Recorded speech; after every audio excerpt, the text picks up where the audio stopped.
larger. Come get inspired, larger. Just like a star, larger. Here we're all equal, larger. Just take you far, larger. Get the lace off the larger. Come have some fun, larger. He's the one, larger. You know where to come.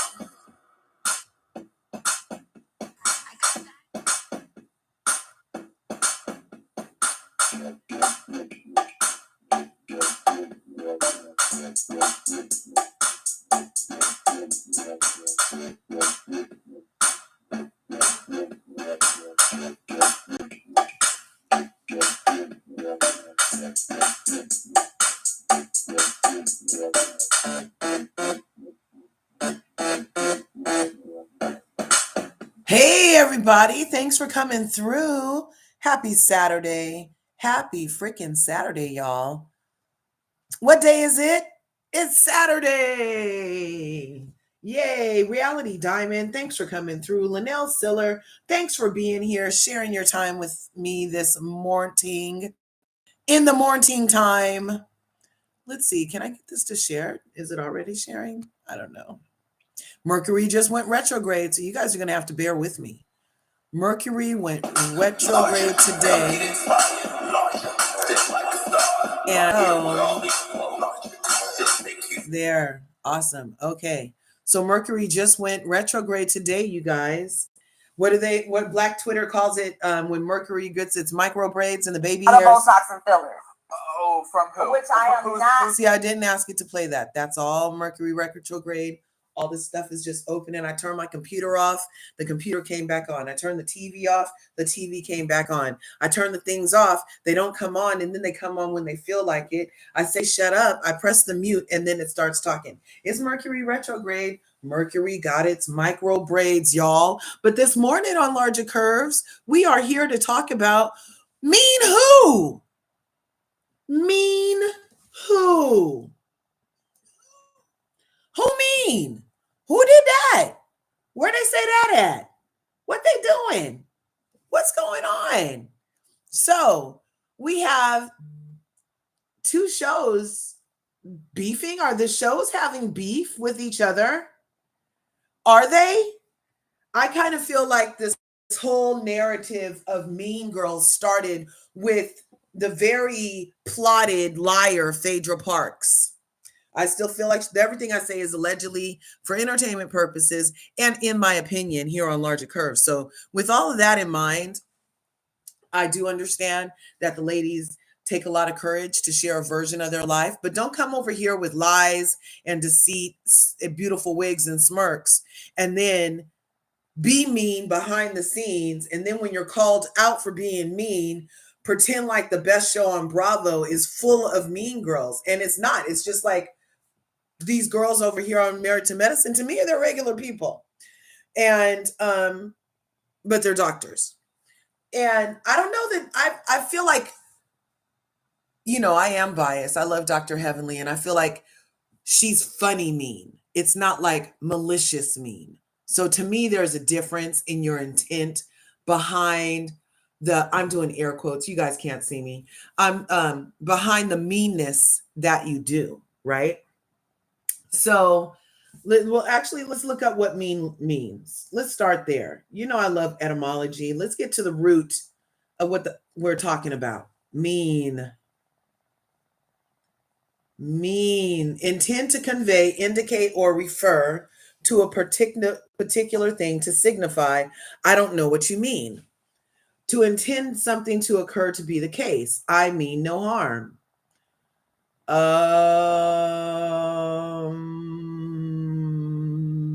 To have as a consequence or result, the proposals are likely to mean another 100 closures. Mean.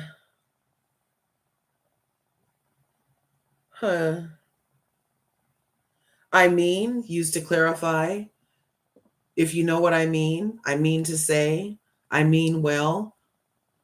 Or they have a mean also, which is an adjective, to give or share things, especially money. She felt mean not to give a tip. Unkind, spiteful, and unfair. That's the kind of mean we must be talking about. Unkind, spiteful, and unfair. It was very mean of me. Unkind, nasty, spiteful, foul, malicious, malevolent, despicable, contemptible, obnoxious, vile, odious, loathsome, disagreeable, unpleasant, unfriendly, uncharitable, shadowy, unfair, callous, cruel, vicious, base, low, horrible, horrid, hateful, rotten, low down, beastly, bitchy, catty, and one vulgar slang word. In North American, vicious or aggressive behavior, the dogs were considered mean, especially a poor quality appearance. Her home was mean and small. A dated thing for mean is of low birth or social class. It was a hat like that worn of the meanest people. So that meant poor. Or it could mean excellent. He's a mean cook. So mean has a lot of different meanings. Then it has a mean three, the value of dividing several quantities, condition or course of action equally removed. So it has a lot of meanings. The mean I'm talking about, though, is the mean that Phaedra Parks has been spitting about since she tried to get Quad Web kicked off the show. And I'm kind of feeling like it's a fugazi. I there are mean moments, but I don't feel like the cast is just mean. And Phaedra Parks has been running around saying it to anybody who would listen. Oh, they're just mean to me. They're just mean to me. They're bullies. They're mean. And it's just like so rich coming from Phaedra Parks of all people. Okay. And but she has like a bastion of freaking trolls or something that are doing her bidding, because now after she said it, now all these people are running with it, including her co-stars over there on the Real Housewives of Titanic. She called it that.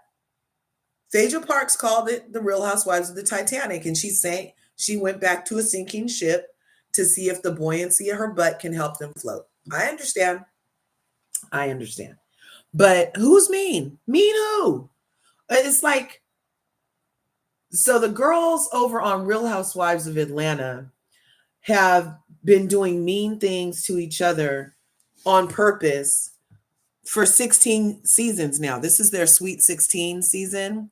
And I don't know if it's sweet or sour, but it is a season. And we're about to find out. And I feel like over on the Real Housewives of Atlanta, there have been a lot more instances where I'm like, damn, that was mean. Damn, that was mean. Damn, that was mean. Oh shit, that was mean. And whereas on Married to Medicine, there have been like mean in a different way. Okay, so when they tried to get Mariah kicked off, I felt like that was mean. Why are you trying to kick Mariah? Why are you singling Mariah out? But Mariah was also very mean, you guys. Mariah was mean, nasty piece of work to me. She was like a good vibe for the show because it added entertainment. But I felt like Mariah was like really mean. Mariah was a piece of work. And that's why production had to get her off the set, because she was bringing down the vibes of the set. And they were like, she can't just come in here berating us all the time. You know, there's a way to be a boss and there's a way to be a leader. And she wasn't doing those types of leadership skills. She was like more in her ego thing. Like, that's what they say. It was like unbearable to work with her. It was totally, every time they turned around, it was her show. And she was pulling a Meredith Marks, you can leave, you know, but it wasn't up to her to say after the contracts were signed with Pop. It's not up to her to keep threatening people that you're about to have to. She wasn't Shawnee O'Neal. That wasn't the way her contract worked. She was not Shawnee O'Neal. And so she was being mean. People say Dr. Heavenly is mean. I don't know. I feel like Dr. Heavenly is more It's not mean. I don't know. Everything she says it with a smile. You know she's kidding. It's not like Dorito. Poor Rito over on Real Housewives of Beverly Hills, where you can't tell that she's kidding because it wasn't funny. Nothing she said was funny. Her Botox isn't letting smile lines show. You have no idea if she's having a freaking, schism in her personality or if she's playing. When she was holding the Kelly bag, she said she was playing. I couldn't tell she was playing because there was no indication in her energy, in her vibe. There was nothing about, like, I would hate to be her kid and have to wonder, was mommy playing? Because you can't tell because there's no facial expressions. There's no hint of anything except like this isn't funny coming off of Dorito. And when Dr. Heavenly says stuff, I'm like cracking up most of the time. I'm cracking up. She's like, I'm saying this and I'm gonna take it back. That's an indicator that it's something that, she knows she shouldn't say, therefore it shouldn't be taken seriously. But she's gonna go ahead and say it because it's funny, and then she's gonna take it back. And I don't feel like that's mean. I feel like it's mean for Toya and Simone on Married to Medicine to actively try to, they got together and they were the initial ones trying to get Mariah off. They got together and they were, after were successful in getting Mariah off, were always trying to get Quad off. Specifically Toya and Simone specifically have come off as mean to me. Like Toya I used to call her a mean day drinker. She seemed like a very mean day drinker back in the day. She's very calm now. Like, it was a way calmer Toya this season, and she was still mean and messy. I feel like Toya and Simone get huge passes for their mean girl tactics over there. And I'm like, who put these bitches in charge anyway? I thought this was an ensemble cast. So who decided to put Toya Bush Harris and Simone Whitmore in charge on Married to Medicine after and even while Mariah was on the thing? Who made them in charge? And they've been running with this I'm in charge energy for a long time. I don't know why the people in the group have to defer to them. I don't know if Simone was an anchor doctor and Toya was an anchor wife in the Married. I'm not sure how that all went, but they definitely give and are edited as they're in charge over on Married to Medicine. Because the things they do and say and get away with while they go around demanding, they demand 211 fucking apologies from Quad Web in 17 different languages. Demand.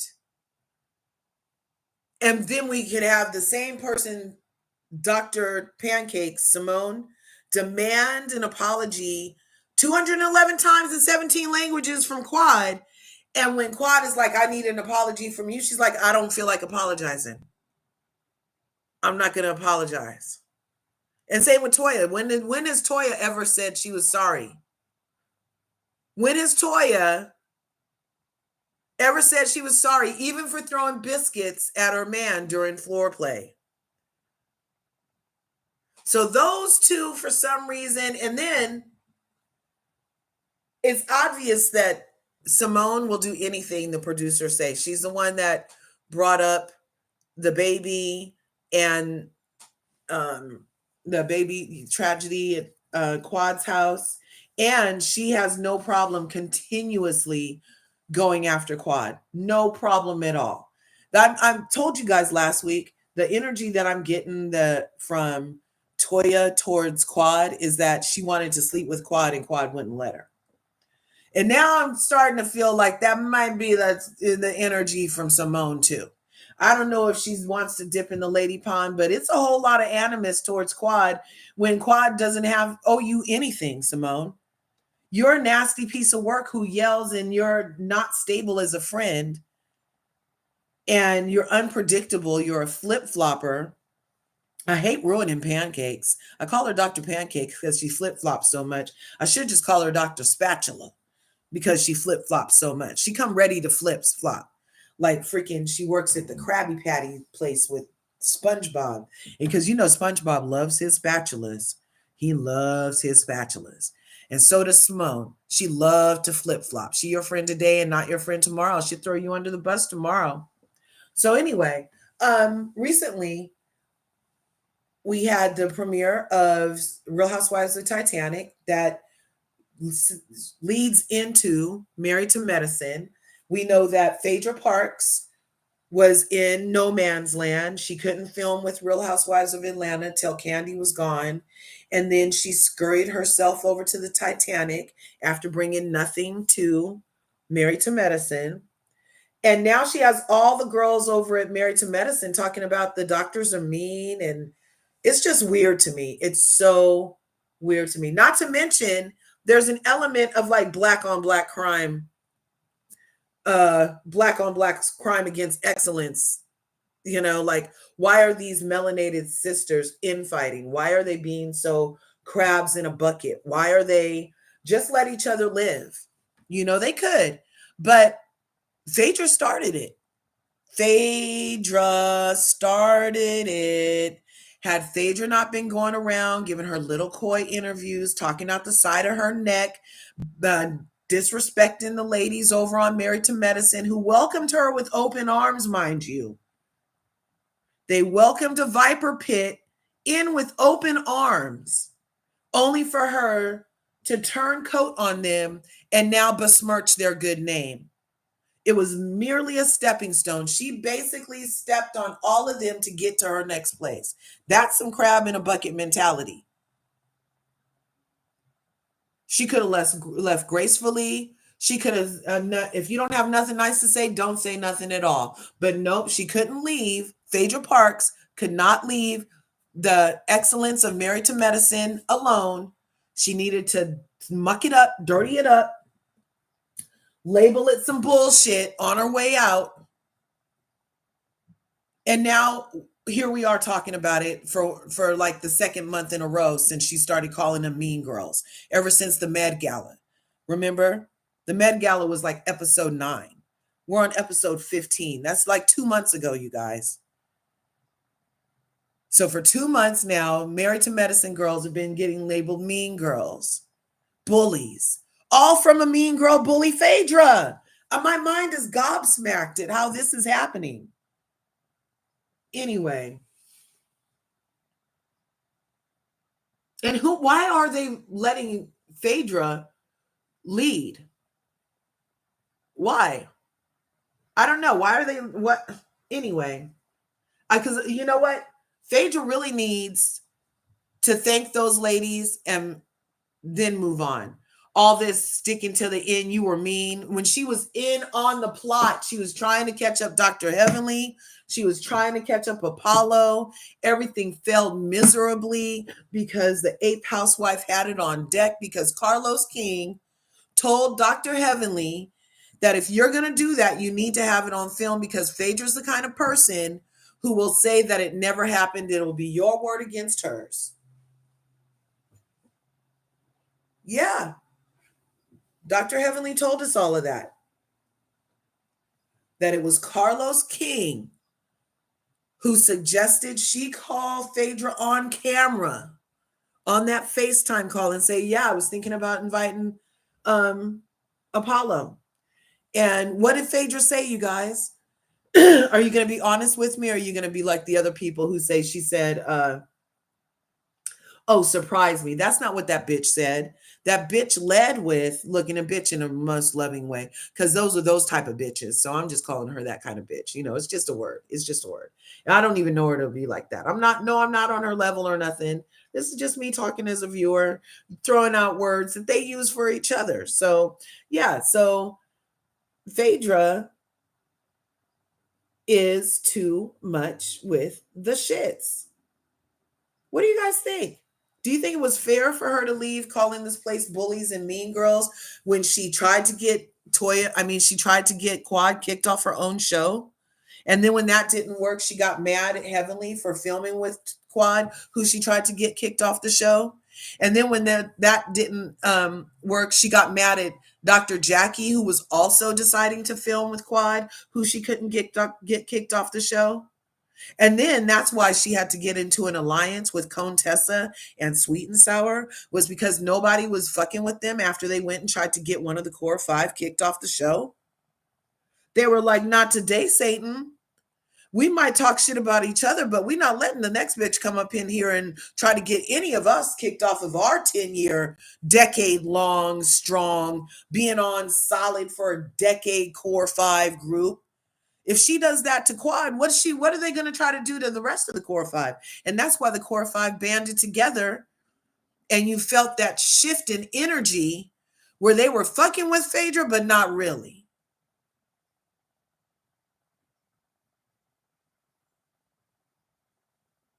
And then Phaedra pretend like she's not one of those bitches to be fucked with. Yeah, because they not fucking with you. Bitch.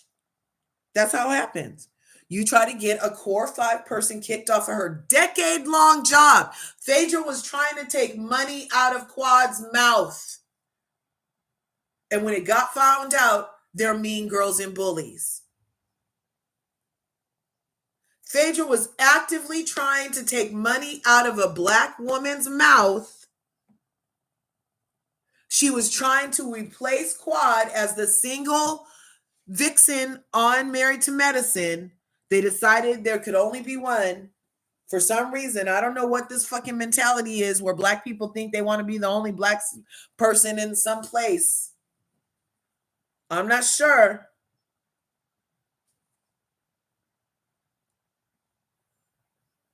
So in the conversation with Phaedra Parks and the 8th housewife, when Carlos said, get the 8th housewife to tape it for you, Heavenly, that's the only way this is going to work, because she will turn this around and you'll be left holding the bag and you'll look like the bad guy. Get it on camera. So they were packing for the trip to the sandbar. And remember, Heavenly goes in the room and she's like, ooh, my breasts look good today. My titties look good today. In the FaceTime call, that's how the call started. And then she said, saw Apollo. I was thinking of inviting him on a couples trip.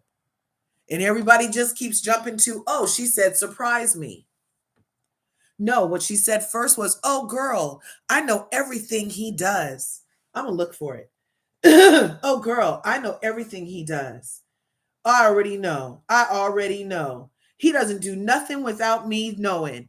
I already know, child. You nobody remembers her saying that but me? She said, well, we're in a good place. And then when she said, oh, let it be a surprise, I took it as, let it be a surprise to the rest of the group, because me and you talked about it. I told you I know every poot he makes. I told you I know he not going to bring his wife, though. Let's let it be a surprise for the other ones. That's what I took it as. I didn't take it as, oh, surprise me with your final decision on what I already know about. I didn't take it like that, because she said she already knew. And you've been touting out his ass around every time somebody wants you to have a storyline besides a wig. Every time they want something out of your mouth besides a smirk. Here come Apollo. She dusts off Apollo's ass. So she doesn't have to say nothing and save face. But now it's a problem when somebody else dusts off Apollo's ass. No, bitch. You can't have it both ways. And you've been divorced from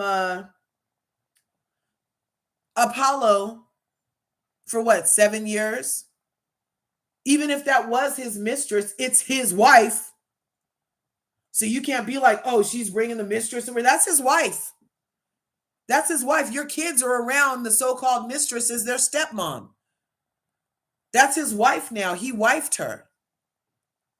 He wifed her. So I don't even know how people are mad. Oh, he brought the person who he cheated on with. Yeah, he wifed her. That's what happens. When you were the good enough side chick to get wifed, you end up at the family barbecue. You end up on the sandbar for the couples trip when you were a good enough side chick that you got wifed.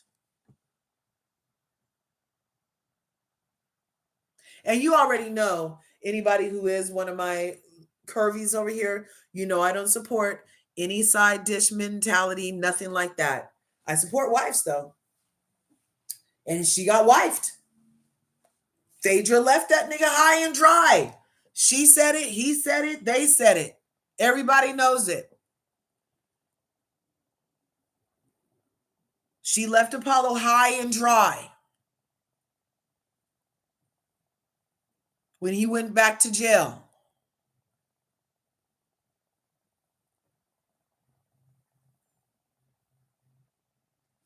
That means she was done with him. The same way Quad left Dr. G for the streets, Phaedra left Apollo for the streets. And that's where Shireen found him. And he wifed her because Phaedra did not support him while he was in jail. He felt alone. He was alienated. He wasn't getting a conjugal from Phaedra. What, she was going to punish him, then punish him, and he wasn't supposed to move on. He literally wifed Shireen. So nobody can tell me nothing about, oh, she brought his side piece. No, that's his wife. Let's see if I can get to that call. Let's see. What was it? Dr. Heavenly calls. Asked Phaedra. Asked to bring Apollo. See if I can get to the scene. Here it is. We're going to listen to it, you guys. All of the ladies. I mean, Dr. Mimi's coming with her husband. I think his name's Steven. Can you guys hear it okay? Toya and Eugene. Look like to me, Phaedra probably going to be the only single one on the trip. You know? I did invite Apollo. We going to Key West, Florida. You should come hang out with us. I think there's... So there we have it.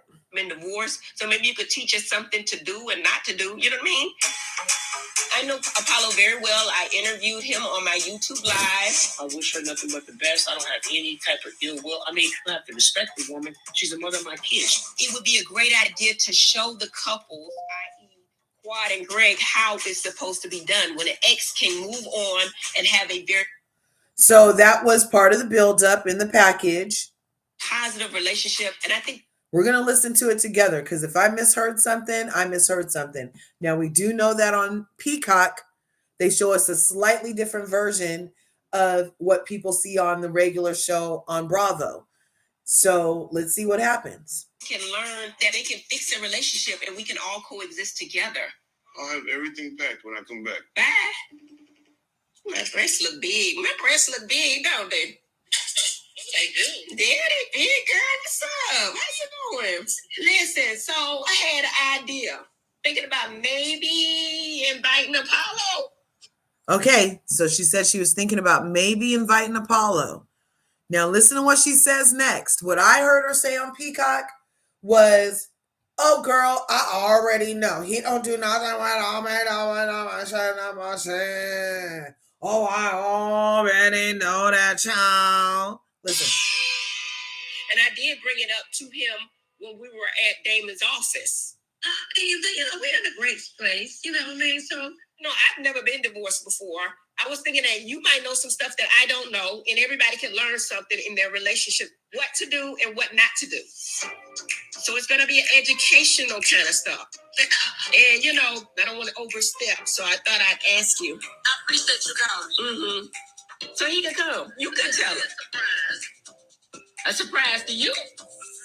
Are you ultimately okay if he comes, even if it's not your first choice?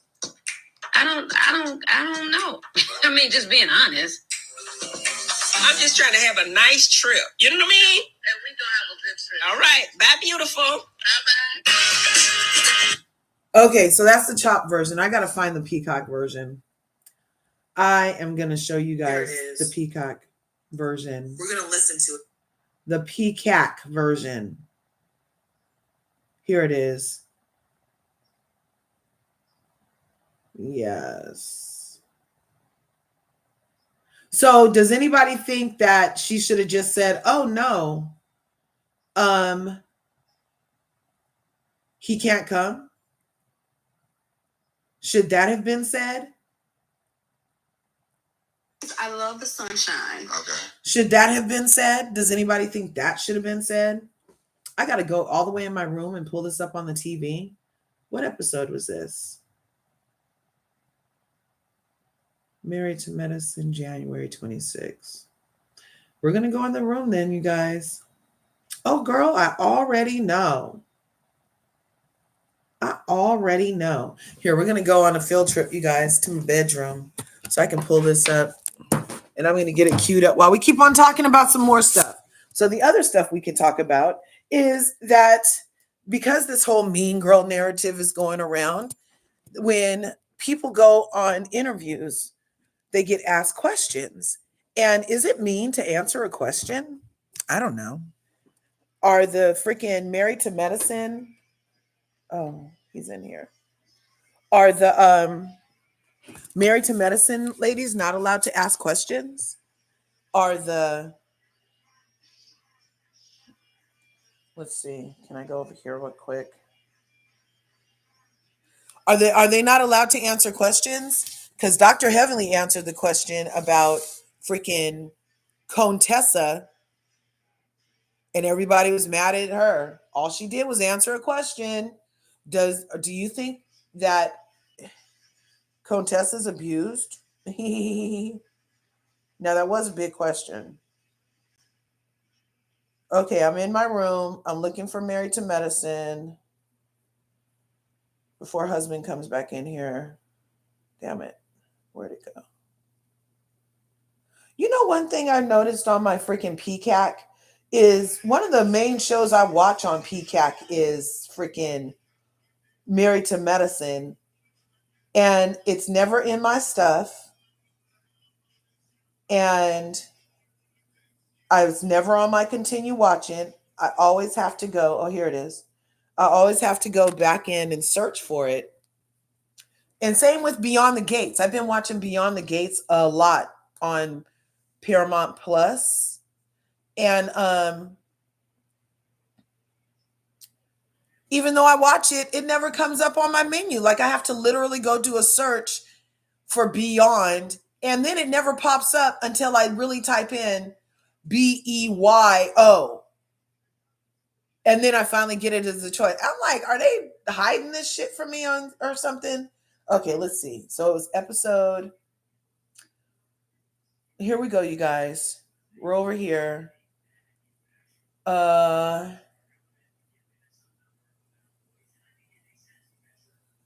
it the baby Birkin?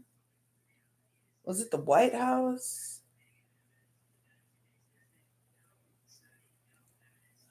I think it was episode 9. Okay, so I'm going to fast forward it over here for us, you guys. No problem. So then, have you guys been seeing the interviews over on Page 6?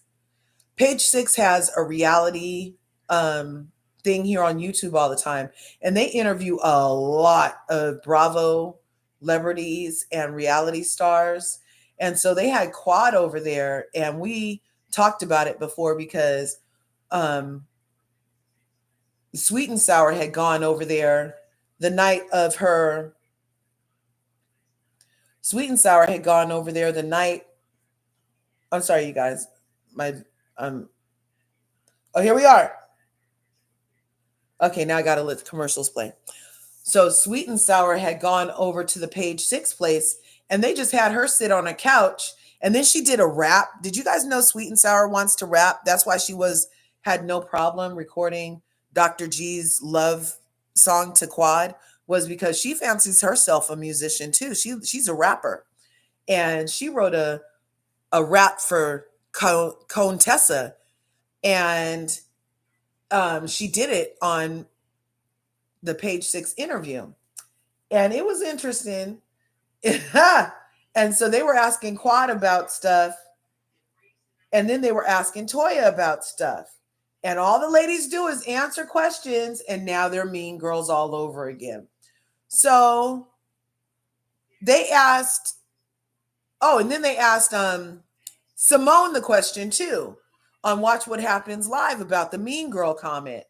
And she told Andy, well, she's about to be back over at Real Housewives of Atlanta with Porsha, And that's a mean girl. And I mean, I agree. Andy was like, "You're calling Porsha mean?" She said she dragged Kenya across the stage. Like, you were there. Like, that was mean. To me, that's mean. Fighting is mean.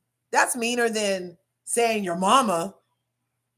But to each his own, right? Okay, so it just came. The commercials are finishing up. I'm going to put on the closed captions.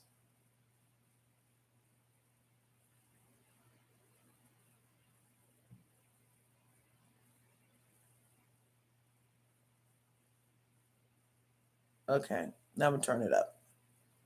On my YouTube live, I wish her nothing but the best. I don't have any type of ill will. I mean, I have to respect the woman. She's the mother of my kids. It would be a great idea to show the couples, i.e., Quad and Greg, how it's supposed to be done when an ex can move on and have.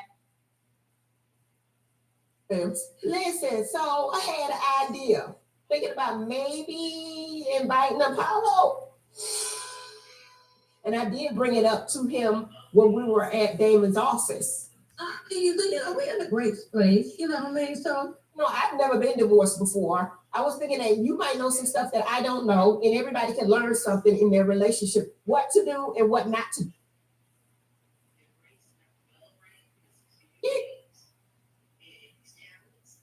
To be done when an ex can move on and have a very positive relationship, and I think they can learn that they can fix a relationship and we can all coexist together. I'll have everything packed when I come back. Bye. Damon. My breasts look big. My breasts look big, don't they? Big, girl. What's up? How you doing? Listen, so I had an idea. Thinking about maybe inviting Apollo. And I did bring it up to him when we were at Damon's office. We're in a great place, you know what I mean? So, no, I've never been divorced before. I was thinking that you might know some stuff that I don't know, and everybody can learn something in their relationship, what to do and what not to do. So it's going to be an educational kind of stuff. And, you know, I don't want to overstep, so I thought I'd ask you. I appreciate you going. So he can come. You can tell him. A surprise to you. Are you ultimately okay if you come, even if it's not your first choice? I don't know. I mean, just being honest. I'm just trying to have a nice trip. You know what I mean? All right. Bye, beautiful.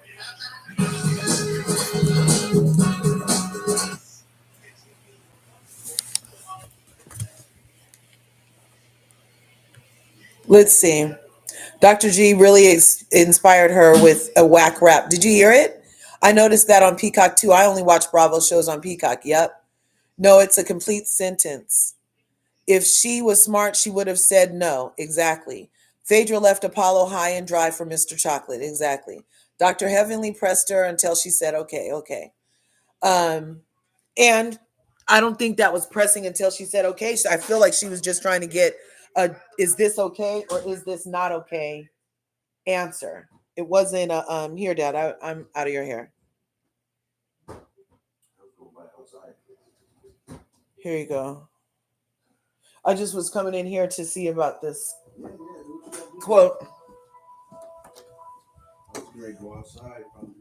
No worries. I think Simone feels that way too. She's still being successful after divorce. If Cecil called her divorce, Simone would have been paying Cecil child support. Toya is mad because she can't do what Quad does. Exactly. Oh my God. Oh my God. I feel like Toya likes being a wife, the life of that, but she also wishes she could like travel or whatever. Let's see. Simone thinks if she gets loud, she's doing something. She sounds like a mess yelling and screaming like that. Did you see Bingeworthy's latest video? Do you think they will be canceling Married to Medicine? Why did he think that? Mademoiselle, why does he think they're going to cancel Married to Medicine? Of all the shows to cancel, yeah, I could see Bravo canceling Black Excellence. I could see Bravo canceling a show about Black educated doctors in loving relationships with family units of Black children going on to college and opening businesses and all that stuff so that we could just have freaking Ratchet Central. I believe it. They would do some shit like that. They could do it. Yeah. Let's see. So I don't know where the hell I got that from. Do they go back and re-edit those? She said, mm-hmm. See, I wonder, do I have it in my phone? Anyway, she could have said no, is my bottom line. How about that? She could have said no. I don't want him to come. She didn't have to say we're in a great place. She didn't have to say mm-hmm. She didn't have to say nothing. Phaedra seems like a lawyer who knows how to speak up for what she wants when she wants it. She thought that Dr. Heavenly should get beat up for saying your mama. She said that crystal clear. She thinks that the ladies are mean. She said that crystal clear. She thinks that Dr. Heavenly is the devil's daughter. She said that crystal clear. She could have said, no, I'd rather he not come. It's crystal clear.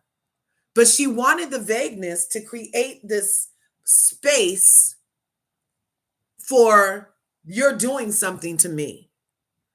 But why didn't she do something for herself, which is say, nope, I don't want him to come. I'm going to be bringing his wife's sister's boyfriend, by the way, and I think that might throw a monkey wrench in your plans anyway, Dr. Heavenly. So no, I don't think he should come. But she didn't do that because she was playing. Oh, Dr. Heavenly is live right now? Let's go. Go Gadget. On what? What is she live on?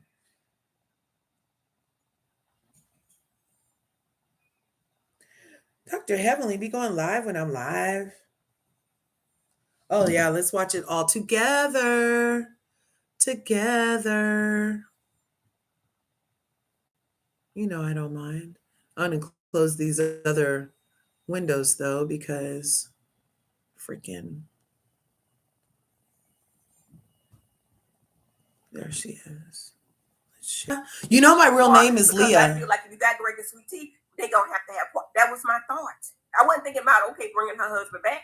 And Phaedra, that was some bullshit. She did it, so that's it. But other than that, I just don't. Anyway, let me read the rest of it.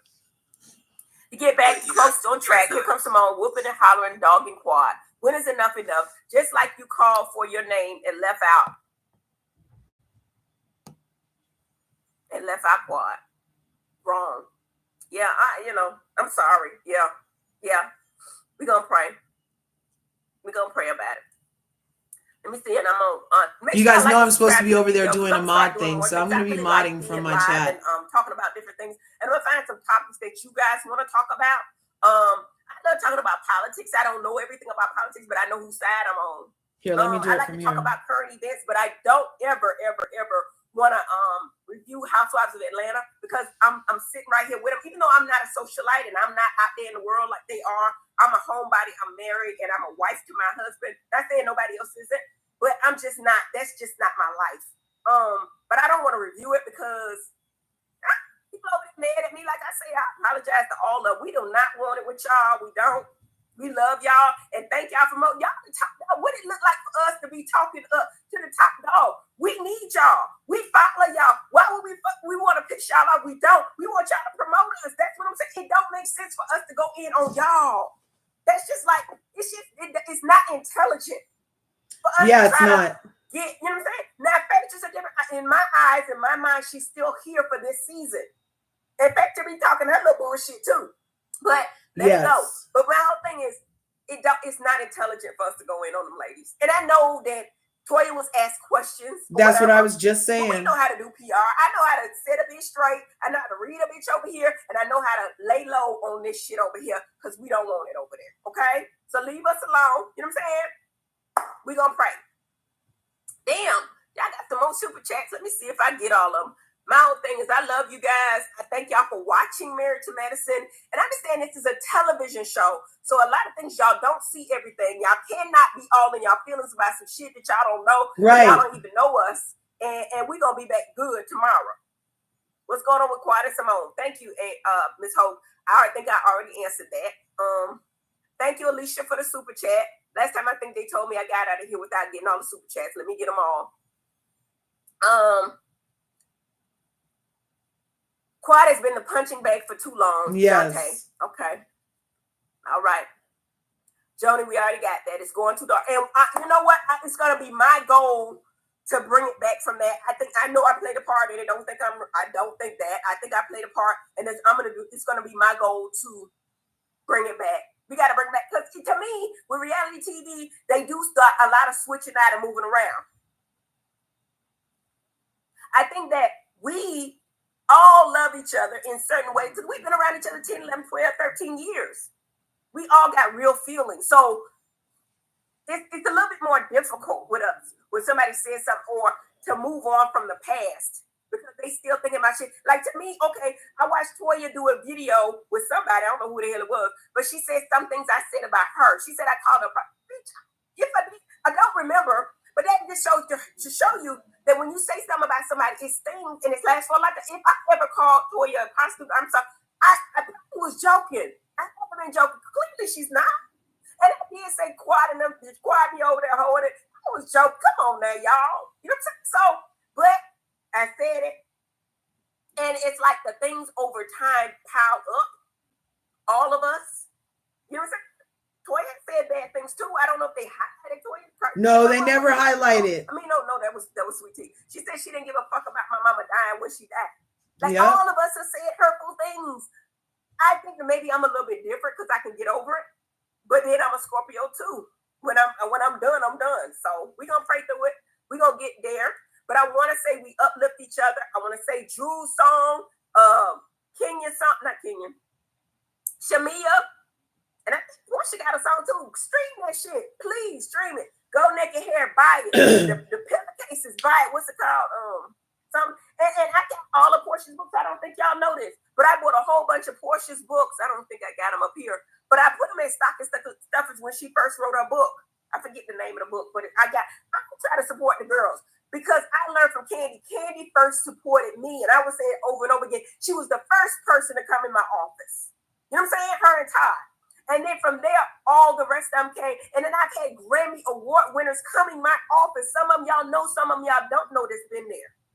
All because of Candy. So I'm saying, and today we will not talk about the Housewives of Atlanta because for me, they've been nothing but a blessing to me, and I think it's it's unintelligent. It's not intelligent to talk down to somebody who's above us. Like they get the promo, it's the Housewives franchise. This is Bravo. Take it or leave it. We had one bad season. We go. Hey, Mamir, thanks for coming through. It's just not smart. It's not smart. Let's see what else you got. Dan is a real man. I saw that. I see the same thing as Stephen King. That's what I see. Whatever it is, it is. Let me see. I got a lot of super chats. I'm sorry. I'm just talking too much. I just want to come in here. Me and my daughter's supposed to be going out. Let's see what we got here. Yeah, there you go. I got that one already. There's so many people in here in the super chat. I appreciate you, ladies and gentlemen. I'm going to continue reviewing. I'm talking. I'm going to say what I think. Y'all might not agree with me, and that's okay. It's okay, mommy. How you doing? I'm live. Hi, Laura. Hello to the people. Hey, what's going on?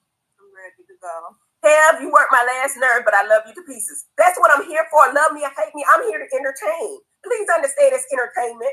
You know what I'm saying? And I said this to the other day, and I might be wrong to say it, and maybe I'm wrong. I'm wrong to say it. To me, I love marriage medicine. I love doing everything I'm doing. In fact, the people say you're doing it for money. I like the check, don't get me wrong. But I think married to medicine held me back on what I could have been making in dentistry. One thing you will learn from me and Dr. Hemley University and everywhere else is that you need to stay on your own path. You need to stay in your own lane. I've tried beauty supply stores. I've tried other businesses. That ain't for me. You know why? Because when you put my wig slipping back, I can't really drop shit with my wig, baby. But beauty supply, he had no interest in that. You know what I'm saying? And then we were profiting what, $7,000 a month, $10,000 on a good month. I get that off of one patient. I think this reality TV probably has financially carried me, honestly, because I can go in my office and do what I do.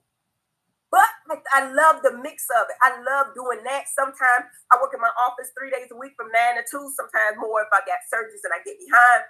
But everything I do, I love doing. I love being married. I love my babies. They love me. You love your mama. Anyway, but my whole thing is on the TV. Don't talk about my man. Don't talk about my kids. And I try to stay off yours, okay? All right. Did I get all the super chats? I love you guys. Let's see. Cecil is Team Quad. She is. That's Simone is insecure. She didn't go ape shit about Cecil's female friend. Oh Lord. Okay. Y'all, thank you for the super chat. Thank you for the super chat, Sarita Wright. Thank you. Let's see. Phaedra someone sitting back laughing. Laughing at what? At us. Yeah, probably so. But she the meanest girl I know. For real. Like, for real, Alicia. Since she brought it up. Like, to me, to put rejected onto us when she done did the bullshit she's done. And I feel for the girls, but I think that it's great that they're receiving her in open arms because we did. But be careful. That's all I would say. Anyway, Lady Jericho Armstrong, thank you for the super chat. Thank you for the super chat, Sean Nurse. Mimi's World, thank you for the super chat. No, I've never heard that Mimi's World. Somebody made that up, and it's not, true. Bring back Mariah. Caramel, Dream. If y'all want some ratings, y'all talk about bring back Nene, bring back Kenya Moore, because I love her. Bring back Mariah. Y'all want some ratings and we playing. And it would be difficult for me. I'm not even saying that would be the best person for me. But if y'all want some ratings, Nene is still prime time. She's still there. And I get it. Y'all brought the updates back. Why not bring Nene back? If y'all should bring Mariah back. You're going to bring people back? Let's start bringing them back. What is it, 5 years time? I think Mariah has done her time. You know what I'm saying? Phaedra can sit down 5 years. 5 years time. Mariah did it. Has Nene. Bring them back. Bring them all back. Anyway, I love you guys. Let me see what else I got. Oh, shit. That heaven, I love you. In my head, you're my sister. I am your sister, Janie, right? Yes, we do. We don't play about it. That's not all being a mean girl towards you. But you, Quad, Toya, are the show. Make it right. I will. I'm going to do my best. I promise to God I am. I swear to God to you, Janie White, I'm going to do my best. It is going to I'm going to do my best. And I'm going to be careful now. Sometimes I can't help myself with Joan, but you know what I'm saying? We're going to pray through it, okay? I love you guys. I got all these questions. I think I got all the super chats. I love you. Like and subscribe to the channel. Thank you, LRGA Curves. I appreciate you for being so here for us. We got so many people that are always here that I love y'all. Thank y'all for watching the show. Make sure y'all tune in Sunday night at 9 o'clock for Married to Message. Before that, make sure you tune in for Atlanta Housewives at 8 o'clock. The girls got it going on, and I think they had an amazing premiere. And continue to watch all of us, Lord. Okay? I appreciate you guys. Thank you. And I'll see y'all later because my baby got to go. Okay? Bye. Bye-bye. You see my media assets here. Where we at? Okay, you guys. Look, I had to go in there and freaking mod while we were doing this. That was what my alarm was. But since I have us on my phone and that, I had to come in there. But we can let's go back to the beginning of this and see what she said at the beginning. Oh, because she was on for a minute, you guys. We have missed I was not on my JOB, you guys. I was not on my JOB. I'm a Capricorn, so I got 85 job, man. 85 job, my girl be having. Oh, let me show you. Oh, wait. I want to show you guys so many things. Let me go here real quick. Instagram. It was hilarious. See while that pulls up. I love Shamia's house, you guys. Let's see. Oh, man, that freaking trailer for Sunday Married to Met. Oh, yeah, you guys have a Krispy Kreme near you? Today and tomorrow, if you wear green, today and tomorrow, here, I'm going to send it over here to us here so I can show you for real. Today and tomorrow, if you wear green and go in Krispy Kreme, you get free donuts. You get a free donut, okay? So that's good to know for anybody. Oh, did you see freaking Kiki Wyatt sang with 8 A's in the word sang? SAAAAAAANG.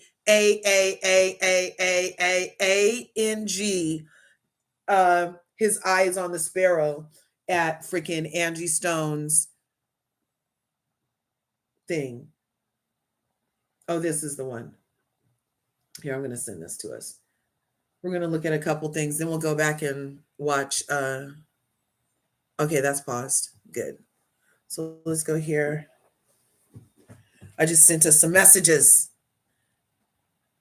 Okay, here.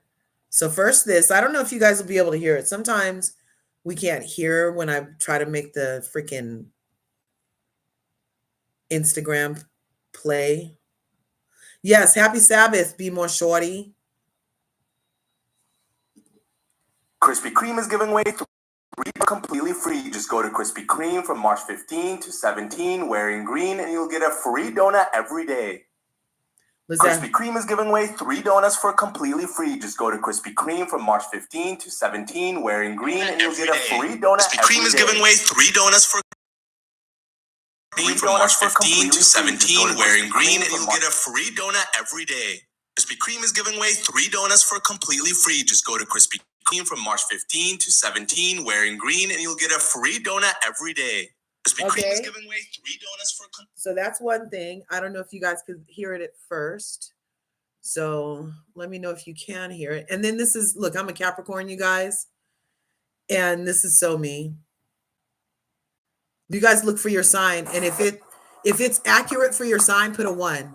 My sons are Aries. That's totally.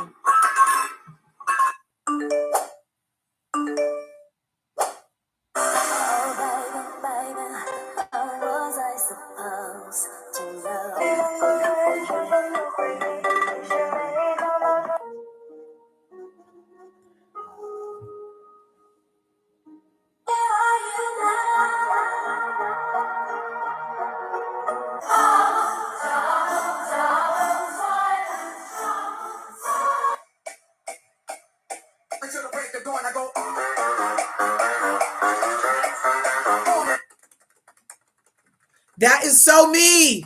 I'm such a freaking Capricorn.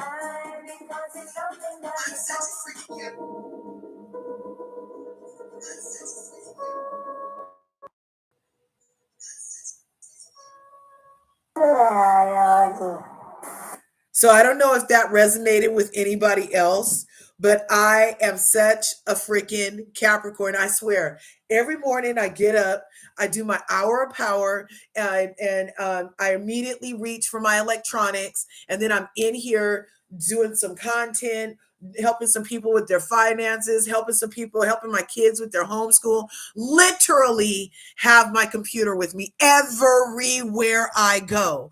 And I'm like, oh my God, I saw this yesterday. And I don't do a lot of cat and dog stuff on my algorithms at all. But I saw this yesterday and I was sat there and cried laughing, thinking about my friends that are Sagittarius, needing all the attention.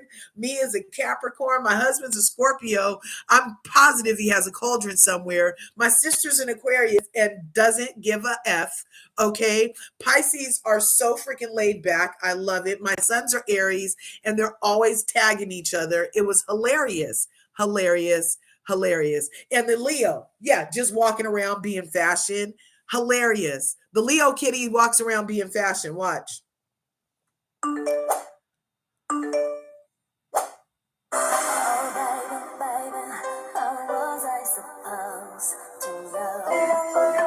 That's the Leo.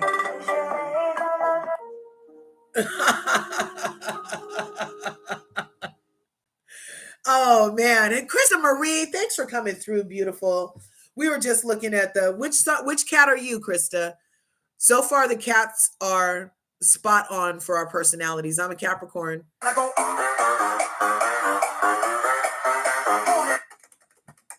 That is, oh my God.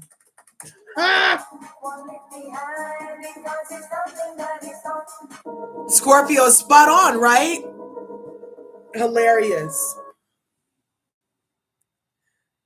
Oh, you're not fancy, Leo? You wear overalls every day? They are hilarious. Okay, so that was another thing I wanted to show you. Now let's get off of here. we're going to go back and listen to Dr. Heavenly talk about what we were here to talk about, that the girls are freaking fighting. The girls are fighting. And this is what, let's look at what they're fighting over. Let's look right here real quick.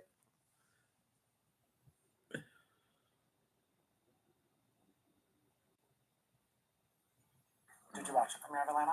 I did. You like it? Absolutely. I did. I like it a lot. It's a lot of Botox and fillers. Oh, from who? Which I am Who's doing the most? Man, I saw Nicki Minaj on there. I saw Lil Kim. Who's Nicki and who's Kim? You know, them two ponytails, and the other one was like this smile that went on it. It was like really. Oh, they're not seeing the right doctors. Yeah. Oh my God.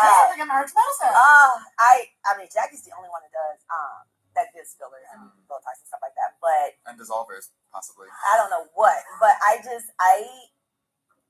was a lot for me. Okay. You know, it looks like you're still recovering. It's a lot to watch. It made me feel like I was watching this beautiful black soap opera. Okay, now all I can say is that Toya was on our vibe, because last week we talked about when, after it premiered, we got on the panel. Mel was up here, Allie from Miami, Callie, Nola. We were all up here talking about there was an overall look. There was a look being given on Real Housewives of Real Housewives of Atlanta. There was definitely a look. It was giving like Mia Thornton, oversexed porn star, blow up doll. I mean, it was a lot. It was a lot. It was very soap opera. That's an accurate description. Like just so much. I mean, regular schmegular housewives are not, you don't have the time usually to go around getting full bake to exist in your life. It just doesn't work like that. And it's hot, so it's uncomfortable to have on all that makeup. I have appreciated on Married to Medicine that the ladies, their level of glamour is naturally aesthetic. You know what I mean? It's not like they have a whole lot of, they don't have on layers and layers of makeup. Like, see how Toya's makeup, even in this, she's natural. You can still see Toya. If Toya took her makeup off, it wouldn't be a shock. You know, sometimes people take their makeup off and it's a shock because there's so much covered up. So I feel like Toya was accurate in her description, and I do not feel like it was a mean thing to say. And but Porsha, hit dogs holler. Arr, arr, arr, arr. Milo, where are you?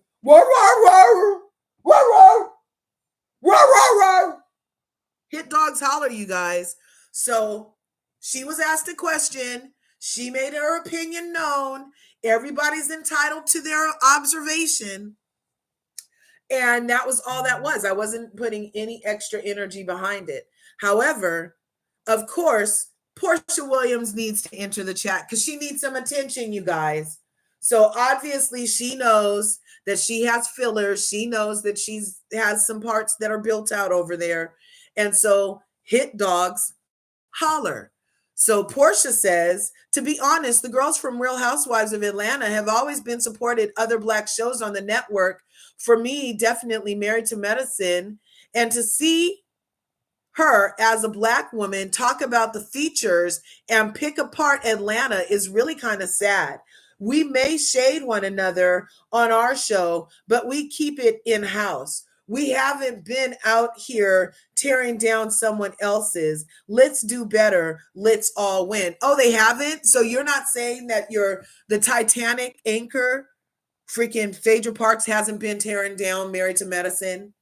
And that you, by proxy, haven't been forwarding the narrative that the girls over here are mean? Even before this comment, Porsha, before this comment, you had something to say that was similar to what Phaedra was feeding you guys. Okay? And she's entitled to her opinion. It is a whole different look than the ladies on Married to Medicine. It was a lot to look at. It was a lot. Yeah, Milo, it was a lot. And so then Toya said to her, girl, stop. You called another Black woman ashy. Not to mention you were a tad shady to our franchise under a Phaedra Parks post. That's what I'm talking about. You and I know how these things go. I definitely stated a balanced view of the good and bad. Don't jump on the bandwagon. Now, I appreciate Toya for standing up to Porsha because, look, that's not okay. And then we have Britt Edie, another hit dog hollering, right? Because she's obviously been built out. I don't know. So she's saying it's unfortunate. Let me make it small so you can see right there. It's unfortunate the ladies in Married to Medicine look to tear down our show. So how are them answering questions, making flippant comments, tearing down your show? I feel like these ladies are being a little bit sensitive. You're literally on a show where you guys, through shade, do, like Porsha said, in-house tear each other down. So how are you so ultra sensitive to a little shade from outside the franchise? Put your big girl panties on and go sit down somewhere. People get opinions and you're going to get talked about. You're on a reality show. Okay. So Britt Edie, it's unfortunate the ladies in Married to Medicine look to tear down our show, but always want support from the Black community. Do they? I haven't heard ladies in Married to Medicine beg for shit. I haven't heard them ask for nothing, beg for nothing. So I'm not sure what this comment is. Always want support from the Black community. Yeah, because it's a Black ensemble cast. Lead by example. So now we're asking doctors to lead by example for something that the Housewives do thoroughly, which is throw shade. So they're the only ones that can throw shade in the universe. Please go get the, I don't know what you need, because their anxiety is watching me. Yeah, I feel like this is high key anxiety. Mean Girls, it gives Mean Girls, and she put mean in capitals, you guys. So see, here I am again with the Phaedra Parks narrative of Mean Girls being supported by other housewives on the Real Housewives of Titanic because of Phaedra Parks. So are you seeing it?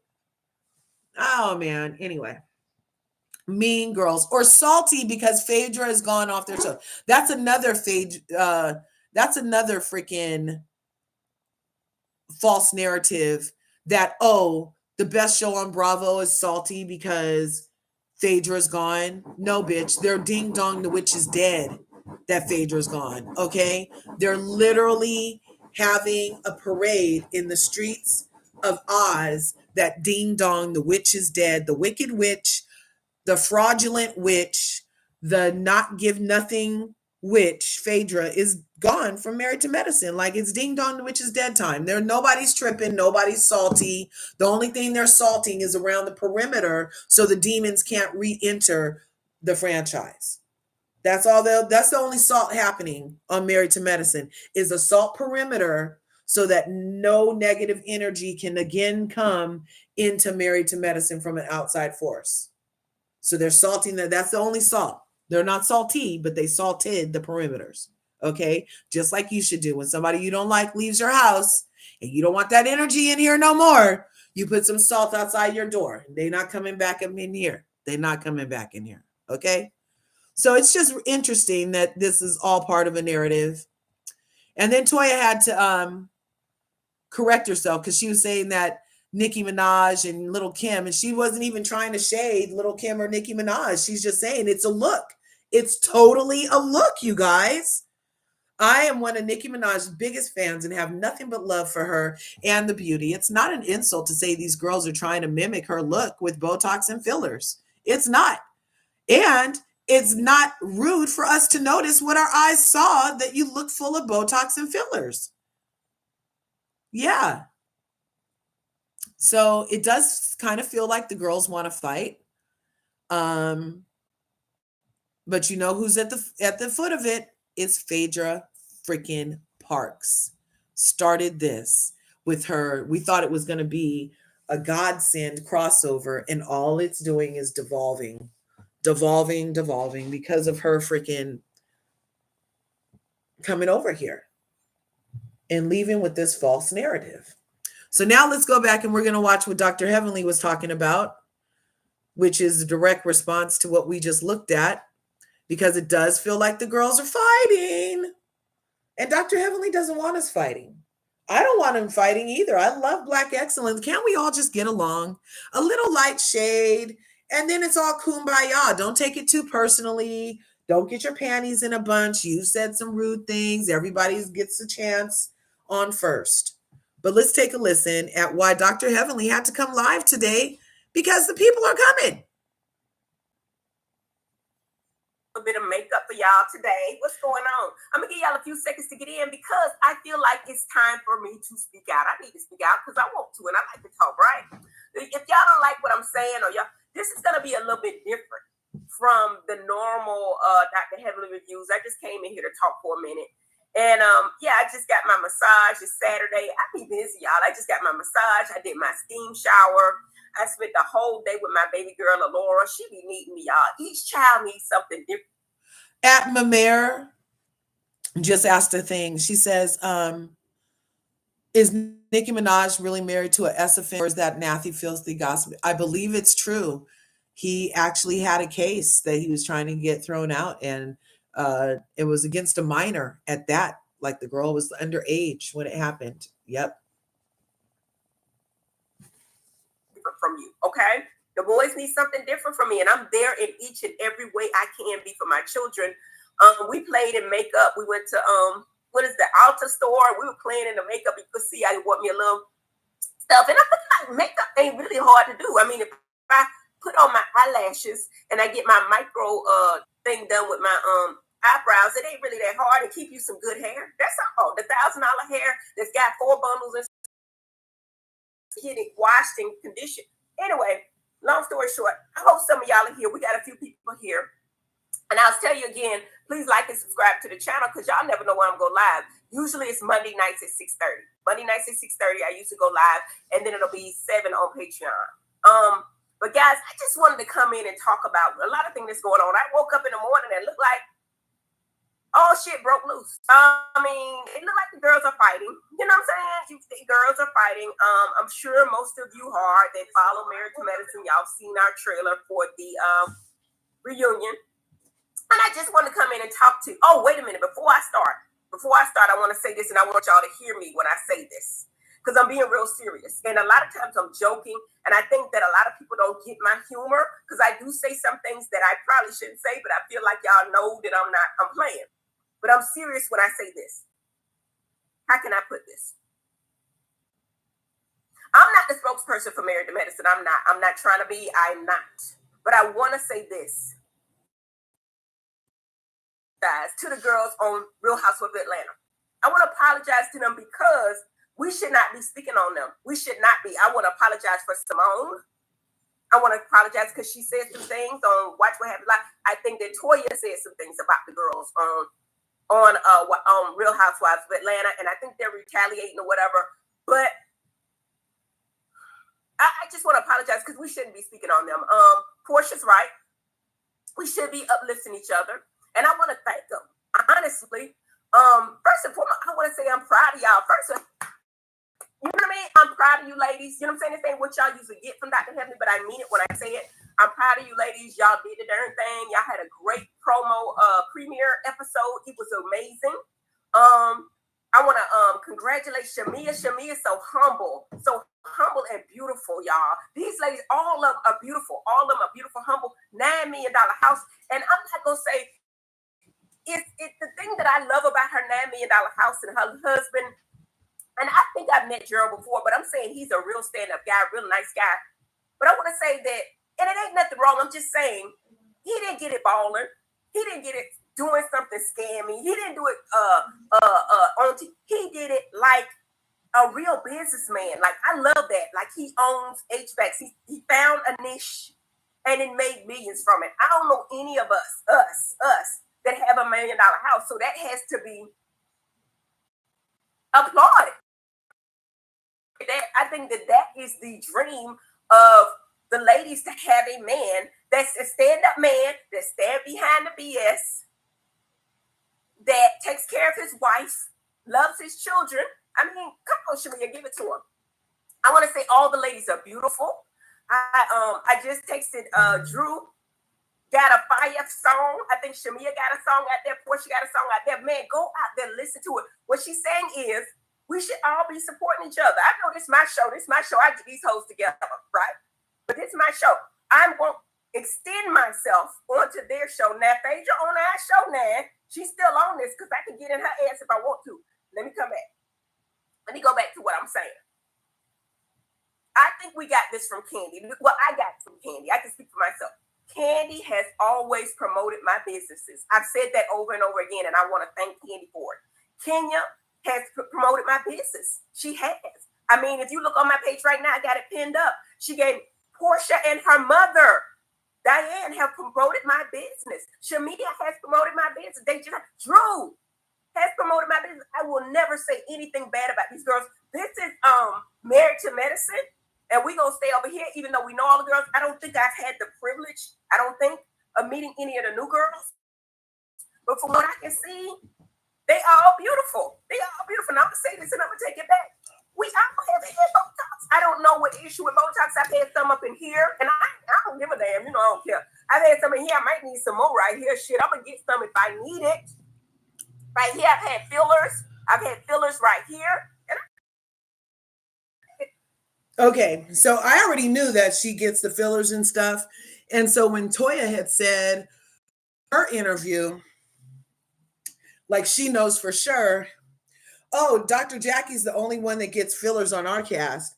I was thinking, well, you don't know your cast then, because I know for a fact Dr. Heavenly gets them because she took us with her before to go get them. So, or came on right after and she was like, oh, I just got my fillers, y'all. So anyway.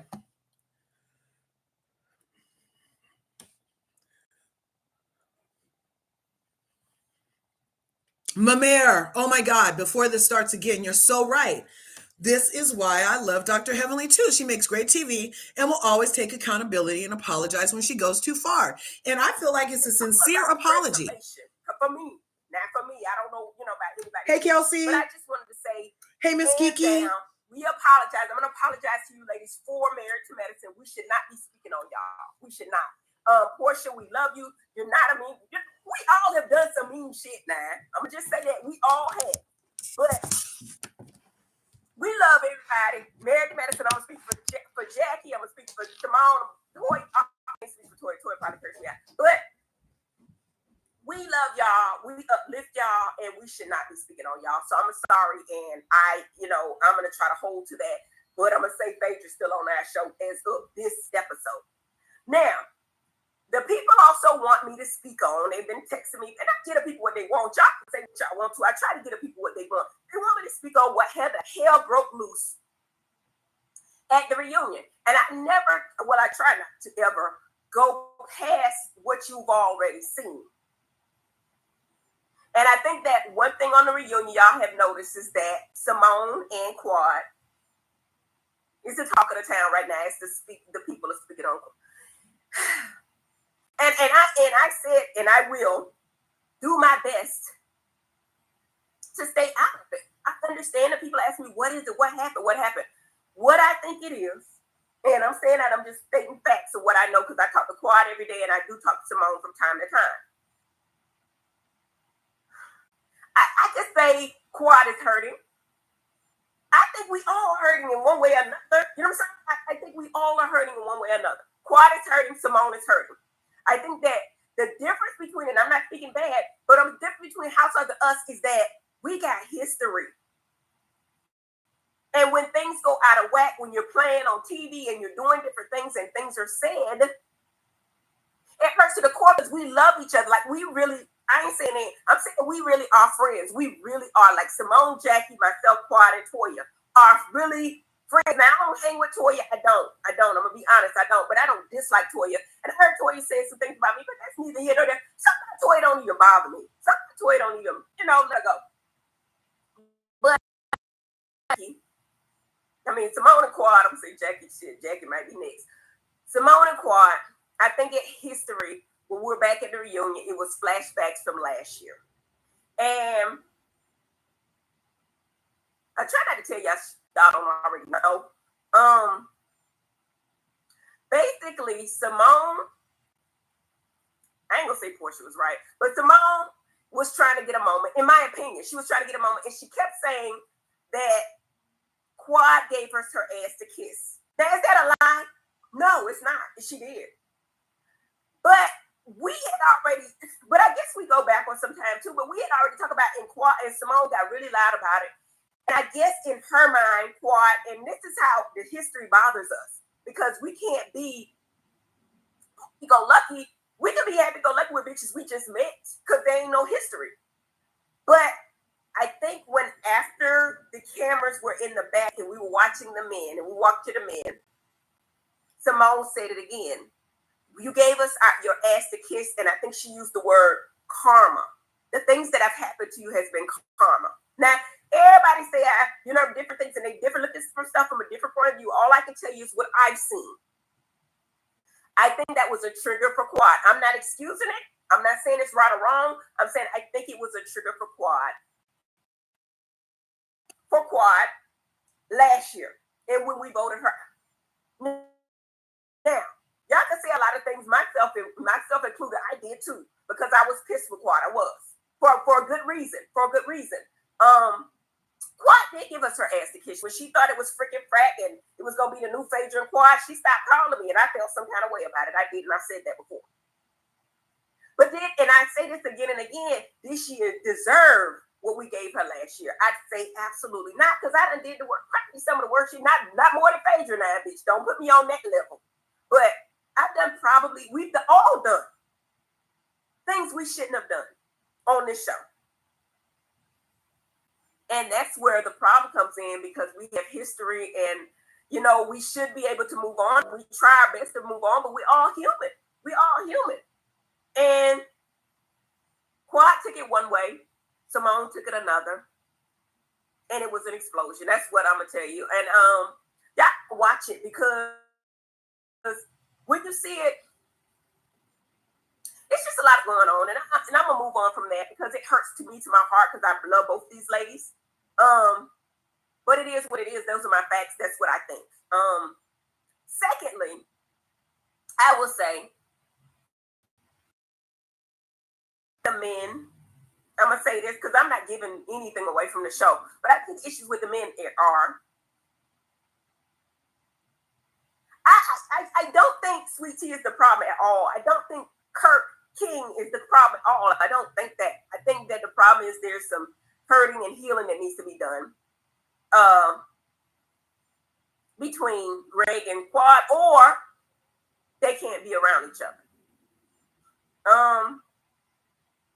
And a lot of people ask me the question. They say, Heavenly, why was the seating arrangement changed? Like it used to be you, Jackie, and then Quad, and then whoever. I'm going to say this, and I'm going to take it back, because this is what I really think, and it's just me. This is my opinion. Ain't nothing, you know what I'm saying? It's my opinion. I'll tell you when I'm speaking facts, when I'll tell you when this is my opinion. My opinion is, and y'all all saw it on the trailer, Quad is pulling a candy. That's what I think. I think that she feels like either you got me or you got this other brother that has done some things to me. I'm not going to say what it is. You got me or you got them. One or the other, pick your choice. And I think that, this is my opinion now. This is my opinion. When they moved Quad up, I think they showed her they made their choice. That's just me. That's just me. Who am I? I'm just watching, and I do get to see a lot that y'all don't. So I don't understand how y'all can be so sure what's going on and what's not when I ain't even freaking sure. Okay? So don't at me, but this is what I think. I think that the Jones and the joking get worse and worse and worse, myself included. I think it started out fun, and it got to be more toxic. It got to be more, people got mad on things that, even me, the things that I said, the things that I say, I don't think it would bother me as much. Now, the only thing, y'all know my two things is my man and my husband, and I've said that. My man and my children. And that's why, and people that fought me for it, I'm bad about my husband, never would. Every marriage go through shit. I'm not gonna put it on TV. I'm not. And my children, I'm never gonna make my children look bad. People do what they want to. I'm not judging them. Everybody goes through stuff, but I'm not gonna make my husband or my children look bad and fault me for it. Do whatever you need to do. but I'm not gonna do that. I love the Lord. I love my life, and I think that because I did what I did to Quad, I'm indebted to her, and I said it over and over again. I did not think about it. Bringing your ex on, I would have never wanted somebody to bring my ex on. I wouldn't have. Jackie wouldn't have. Simone wouldn't have, and Toya wouldn't either. Nobody would. That just goes without saying. And I think I've been trying my best to correct my wrongdoing. And I'm sorry that, Sweet Tea, you just been a pawn in this whole thing. You just really have been. And I hate to say it, but I will say this. I'm trying not to give y'all too much. I will say this. I will say a king will always protect his queen, no matter what. I don't know what y'all talk about, what y'all saying. A king will always protect his queen. Now, Damon will always protect Heavenly. Heavenly be wrong as hell. Yes, she do. And he does talk to me outside. He's never going to embarrass me in public. He's just not. Y'all do what y'all want to do. And I don't think Eugene does it either. So my Toya does, and Eugene don't correct her in public. I don't see. Now, the only person that I would have seen that probably would not stand up for his wife is probably Cecil. Cecil is Team Quad. He's has been. But King is going to stand up for Quad. Eugene is going to stand up for Toya. The new dude, Steve, is going to stand up for Dr. Mimi. He just is, and he said it. He said that you don't play about that one. I don't care what she did. And I think that that's how, I ain't going to even say older man. I'm saying my man. I'm going to say my man. That's not my man thing. Like, I know, and Damon looks at it as this reality TV, y'all girls going in on each other. Heavenly might do more or less or worse or better, whatever it is, but he tries to stay out of it. But you ain't gonna never disrespect his wife if you a man. He gonna let the women go because the women have come to him, which I think is stupid. I think it's dumb for a Sweet Tea to come talk to my man. I do. That's just me. I try not to talk to the man, and I said that very from the beginning. But he's never going to disrespect somebody else's wife. That's just embedded in him. And right, wrong, and different, that's how he feels. And that's how I feel. I think the men should stay out of it. You know what I mean? And they've been called into it. You know? And I do think that if you got a problem with somebody's wife, go talk to their husband. If you a man. If you got somebody's problem with somebody's wife, right, go talk to the man. That's just me. Who am I? I'm going to take a couple of questions and I'm going to go because I still got to review the finale. I think this review has got me into a lot of trouble. But shit, don't give it because I've spoken my truth. And one thing I will stand on is that I do a review, and maybe I'm just not, or I have not been the friend that they thought I was. Like for me, I can see nothing wrong, and I apologize. I get the whole thing with I ain't even gonna bring it up, but anyway, there are certain things I would not do to my real friends. That's what I'm saying. I love Dr. Jackie. She's my heart and soul. I love Quad. I love all the ladies. I'm gonna say that. But we all have done mean shit. We all have mean shit. And I'm going to say this and I'm going to take it back. And I think all of the ladies on the Housewives franchise that I've seen, that I know about, nobody has done anything meaner than that damn Phaedra Parks. I'm just going to say that. I mean, take it what you want to. Nobody has done anything meaner. And I think she said something about, I said it before, that we're miserable. I think at over 50, I ain't going to say it. I'm going to leave it alone. Anyway. But we're going to pray through it. I think we're all beautiful. I think we all love each other. And I think that, like Porsha's right, we should be supporting and uplifting each other. And this is reality TV. You got to have a drama. You got to have a reads or whatever. And I do think that sometimes they go too far. And I think with Quad, I went too far. And I want to correct it. Dr. G, I went too far. I apologize. I want to correct it. And when you do the things that we do, we all are going to make some mistakes. The problem is that some are premeditated. I don't know.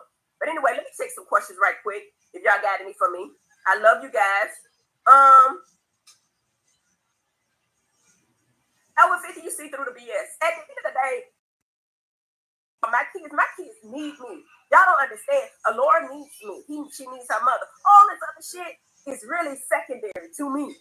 You know what I'm saying? My man needs me. My boys need me. All this other shit. I can read with the best of y'all. Yes, I've said some shit that I probably shouldn't have said. I'm sorry. But then it's reality TV. I don't know. But over 50, that's not going to be that. I'm not going to fake no men. I don't want to be single. I love being married, I feel like most women, it's always an exception to every rule, most women want to be in love with a man and be married and have him claim her as his wife. I think most women want that. Not any man, but a man, a real man, a stand-up guy. Me and my husband, we do have gender roles. We do. That's just us. If you don't do it in your relationship. I do think the man should take out the garbage. I do think the man should pay the bills. I do think the man should pray and protect and provide for his wife. That's just me. But I do think that the wife should be a helpmate. I don't think, I ain't going to get all into it, but I think the wife should be a helpmate. I don't think, you know what I mean? I think that she should be the backbone behind him, pushing him forward and making sure that he's successful. Because we the smart ones, I'm sorry, I'm not trying to offend nobody, but you can see that most, let me fix my damn hair. You can see that most successful men, I'm going to say it, it's the woman. You think Barack could be that without Michelle? Do you think Dr. Damon could be Dr. Damon without Heavenly? I don't know nothing about the people on Housewives, but I'm thinking, I don't think that what space could be that without Shamia. I think the woman is the helpmate. That's what I see. I know what I am. That's what I'm saying. So, anyway, we're going to pray. If the generals don't work for y'all, then don't do them. But for me and mine, my husband will always protect me. He will always pray for me, and he will always provide for me until his dying day. You know what I'm saying? And I be trying to tell him to pull back. I say, David, you don't have to work. We don't have to do all this and whatever. He a man. Let him be a man. I think he's from the islands. He's from Barbados. That's why Damon loves King, because King is like him. He thinks like him. We've had conversation. Like I said, I've talked to King more than I've talked to any of the husbands, and probably Damon too. Like that. You know what I'm saying? So that's why he's in. That's what it is. I mean, and we can say what we want to say. We doing what we want to do, and we gonna praise the Lord. What you got to say, baby? Keep doing your reviews, because your reviews will make us watch more, and we watch Married to Medicine because of you. You need a producer check. Thank you. I do think that I really do try not to say that wasn't presented on the show. Now, some of the things y'all might hear me say that may have been presented while we were filming, and my mind gets flustered. You know what I'm saying? And I might say some shit that y'all didn't see, but it was definitely something that was filmed. You see what I'm saying? So, that's what it is. Let's see. Damn, Jay. Let's see, Jay. Let me see if I can find you, Jay. I see your super chat here.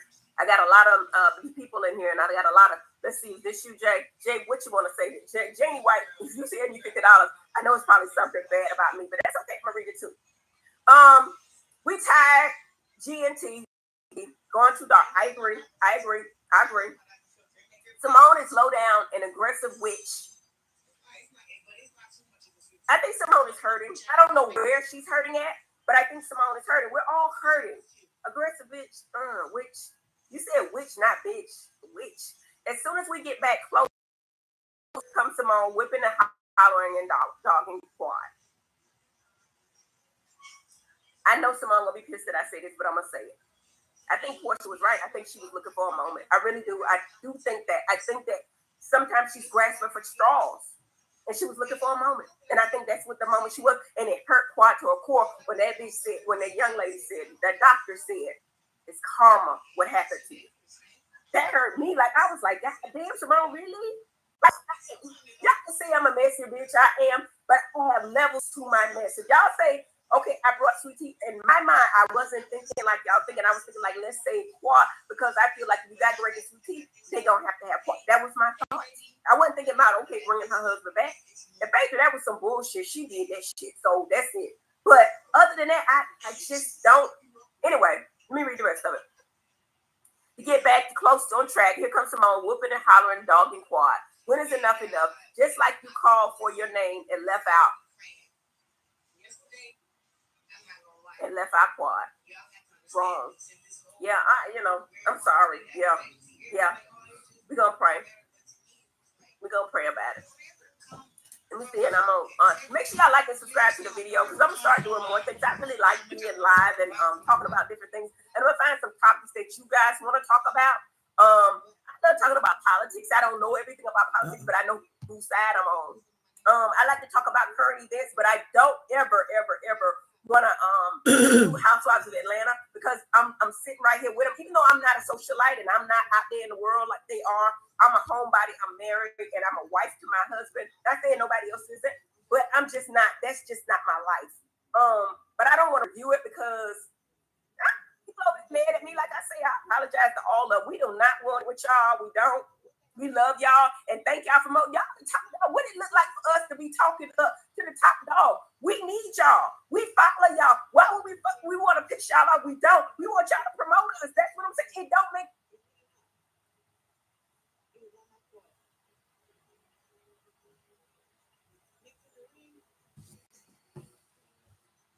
Oh, finally she stopped. Okay. I told you Mercury retrograde is happening, y'all. And I was over here trying to stop her from talking. And every time I would put my cursor over the screen where she is, it would disappear. And I was like, what?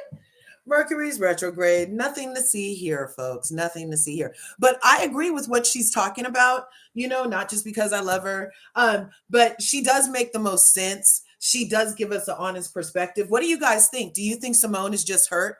I mean, but also Simone for the surprise dead horse. Really, Simone? I literally thought we were over it, Simone. How are you going to sit your ass up there in a paper towel dress and talk to the aquamarine goddess Quad about you gave us your ass to kiss? We were over it. You literally decided to not go forward with the alliance against her and stuck with the core five to get through the season, only to get to the reunion and pick up your dead horse, Simone. I don't know if there's chemicals in that dress that's off gassing and making you not act right, Simone. But that, you know what it is? That's what happens when you didn't really have a storyline. And she don't feel like talking about her kids at the reunion. That must be what it is. She don't feel like talking about her kids at the reunion, even though during the season that was her storyline. We saw her at her office twice. We saw her at her kids' apartment twice. We saw her and Cecil talking about her kids' apartment at least once. So and then they did the Whitnick. So what was really Simone's storyline, right? Except for that now we have to have her. Let me stop this. What is Simone? What was that? What is Simone really upset about? I don't really know. What is Simone really upset about? There we go. Yeah. And it's always so random. There was a comment from Quad. I was going to pull that up. Where is it? Is it she? Is it in Bravo Snark side? Because we're done with Dr. Heavenly for right now. Shout out to Dr. Heavenly. That was a copyright act in 1976, by the way. Copyright use is made for fair use under the Copyright Act. And so that was a copyright use right there for Dr. Heavenly's live that we just watched. Okay. Press that button. Now it's catching up. Let's take that off. Put this on. Go here. Is she going to talk about this on every season? Because I'm so sick of it. That dress, what is that dress? Yes. It must have been off gassing. You know how when you move into your new house and they just had carpet put in, not everybody can just move into fresh carpet. When I was younger, I used to be like, ooh, fresh carpet, let's go sleep on it. And then I found out about the chemicals and the off gassing. And that's never something you should do. Okay. That's never something you should do, is just go sleep on new carpet. Okay. Don't do it. There's this thing that happens from the chemicals that are made, and not only the part that the carpet fibers are bound to, but then in the process of it being put down, and even the foam that's rolled out underneath, when all of those products are rolled up together, it's like compacted in there, right? So then they unroll the carpet and they're installing it, same with linoleum and things like that. any rolled thing like this, because it compressed all those gases right after it was fresh made. And then once you release it, now all those gases have to go somewhere, and you can't see it, but that's the smell of new carpet that we love, right? That's definitely happening. So you breathe that, and it's not good for our lungs and our immune systems, as it turns out.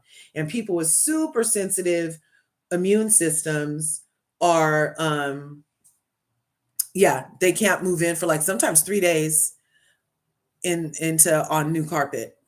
And same thing with like, if you redo your counters or anything like that, or have your bathtub reglazed, don't just go back home. If you have your bathtub reglazed, stay out of there for at least 24 hours, people. Okay? That kind of fume, oh my gosh, that's super horrible. Simone is weird, and I will never see it for her, right, Kelsey? Thanks for being here. Bonita, is she going to talk? Bonita, thanks for being here. Good morning. Thanks for, hey, this is why Heavenly. Yep, she makes great TV. Mamira, I love you. Mrs. Kiki is in the house. Be more shorty. Saw you over at Heavenly's. I was close to the tail end of Heavenly's live earlier. Yes, so that's why we were replaying it over here. Because so one of my Curvies was like, Dr. Heavenly's live. And I had got a ding on my phone, but didn't pay attention to it because I was live too. And I was like, darn, I'm supposed to be over there doing my mod. You guys, I finally got my wrench over there. I was so excited. Can we talk about excited? That's super freaking excited. Okay. Yes. Yes. So don't forget, you guys can get free Krispy Kreme donuts if you wear something green into Krispy Kreme the 15th, 16th, and 17th. Then they'll give you 3 free donuts, you guys, for all the sweet tooths in the house. And they don't know that you already went to the other location. So if you have multiple locations in your area, because out here they're like far and few between, but if you happen to be in some place where there's like several, then you could go to each one and have easily a dozen donuts. You know what I'm saying? Hey, those shits are expensive. There's no reason donuts should cost $2. I don't care. The cows are eating the same free grass. The cows are eating the same free grass. Why is the donut $2? Why is everything that it has to do with more money? It's the same free grass. Same free sunshine. Same free rain. Hello? Not sure who decided I need to pay $2.50 for a donut. Cholesterol much? Diabetes ever? $2.50? That's enough to make you go. That's a new diet. It's the dollar diet. If it's over $1, it's not on my diet. The dollar diet. You heard it here today. Tariffs on donuts. It's the same grass. Okay? So we were over here and we heard that Dr. Heavenly was live, and she was, of course, going live about the same things that we're talking about. I'm like, mean who? Mean where? Right? Mean who? Mean where? Oh, I didn't send it to me yet? Look at you talking too much, girl. You just talk.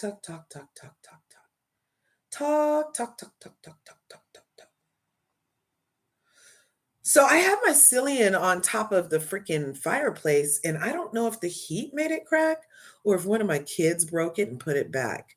What do you guys think the odds are? What do you guys think the odds are? Can I get a 1 in the chat for the heat? And you can put a 5 in the chat if you think it was the kids. But the way it's broke, I'm gonna give it a 1, because the whole thing's not broke. Like, there's still a long piece on top, but this bulky piece, I don't know. It must have been the heat. I was doing this Pioneer Woman thing.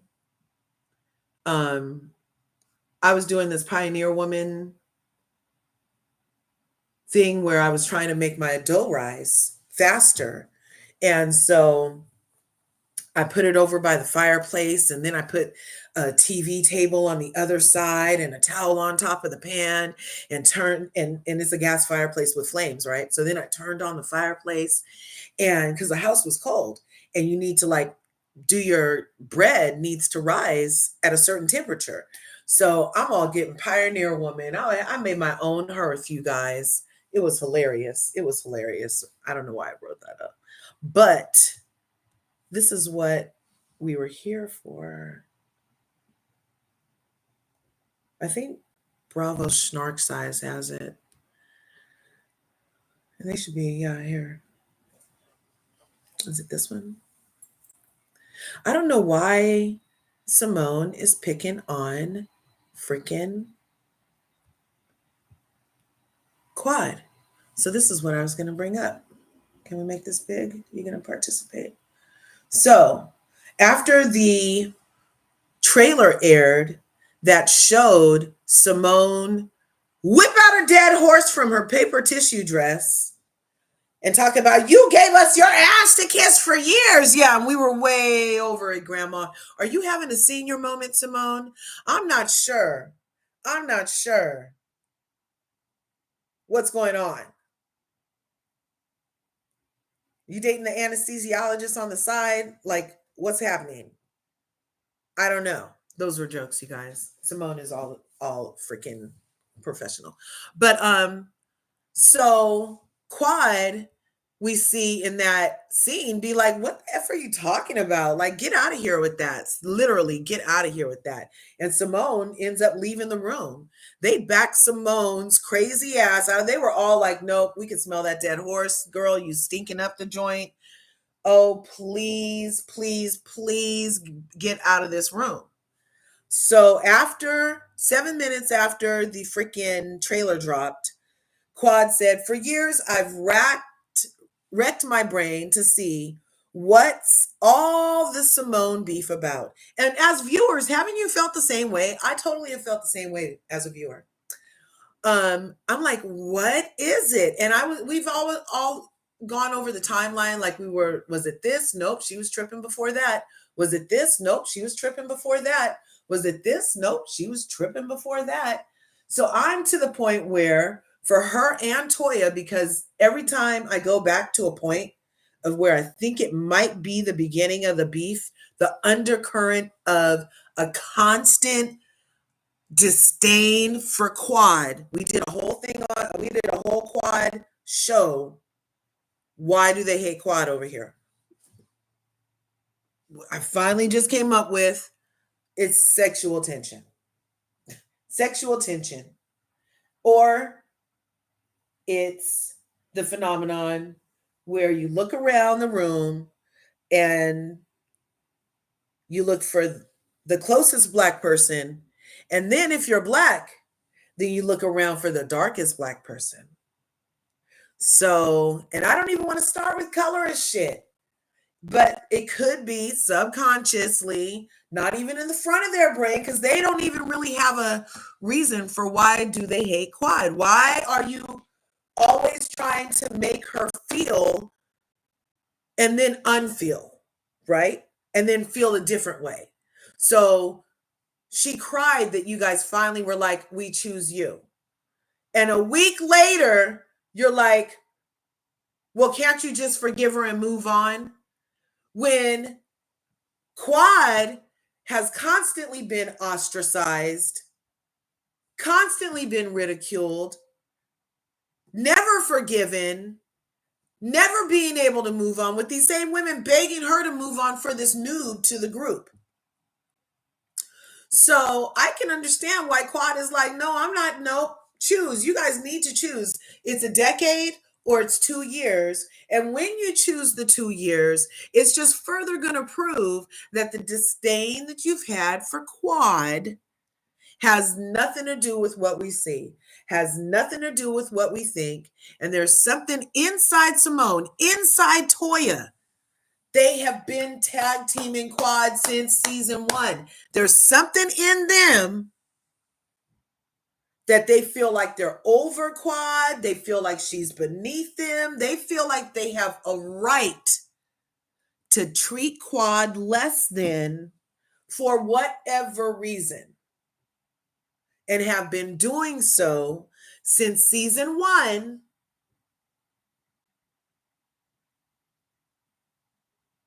Pattern power against quad.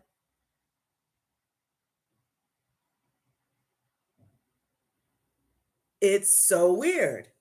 So I finally came up with, you're either a colorist subconsciously, and I'm not putting that jacket on you, but I don't know what else to say.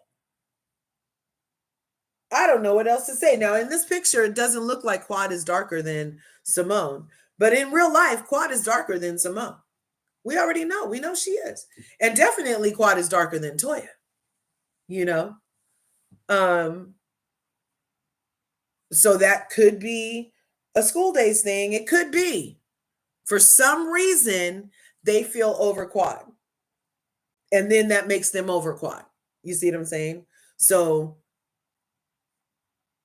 what could it be? It's either that, or they want to sleep with her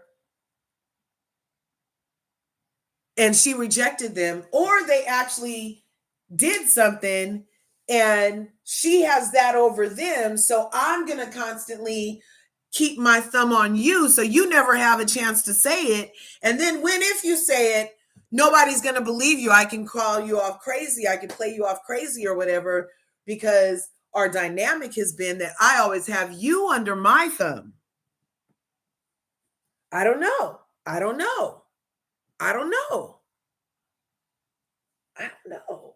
What could it be? What do you guys think it could be?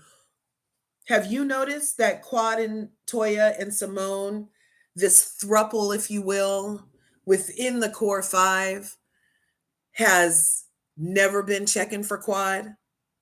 And I don't know, am I leaving out Dr. Jackie?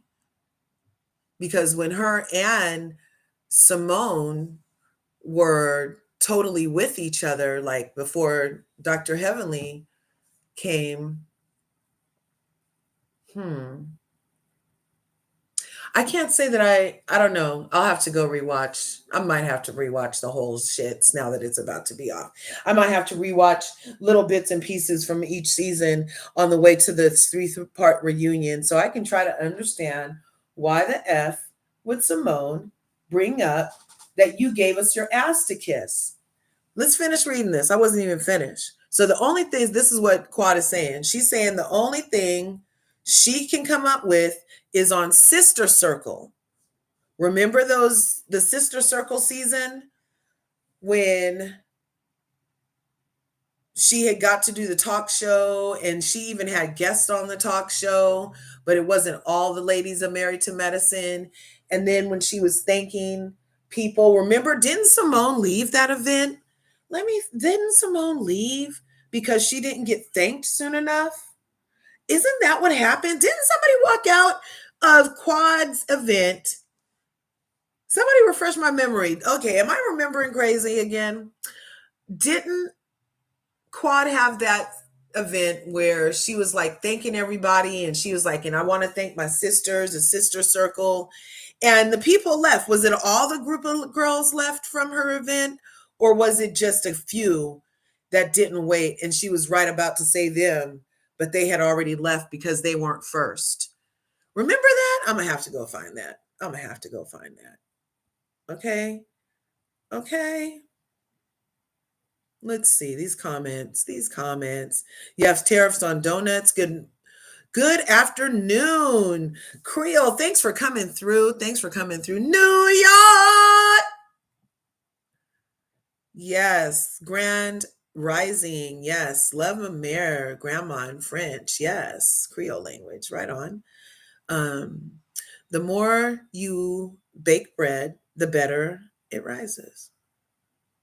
The yeast will live in the air and help with the process, according to the old wives' tale. Oh, right on. That's good to know.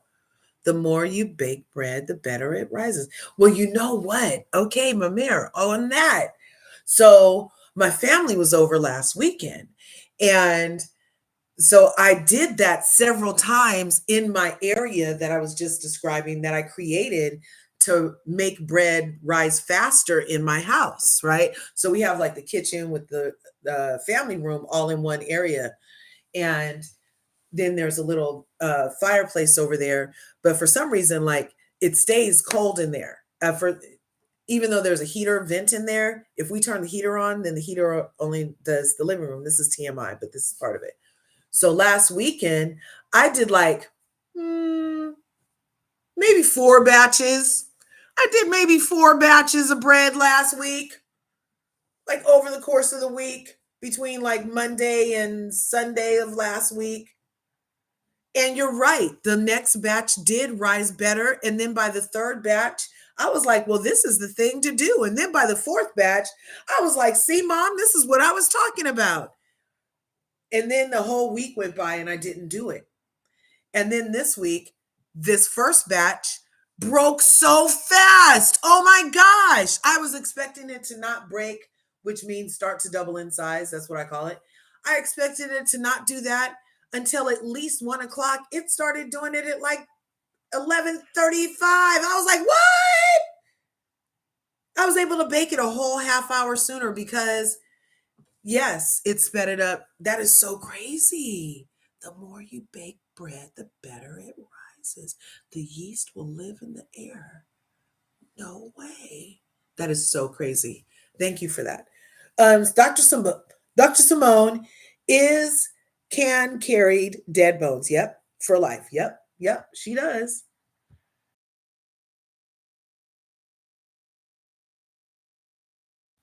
Let's see.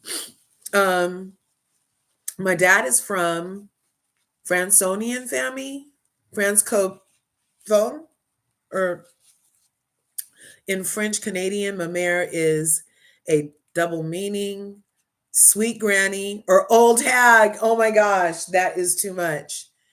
Is the same in Creole. Something is wrong with Dr. S. Yes, I don't know what it is.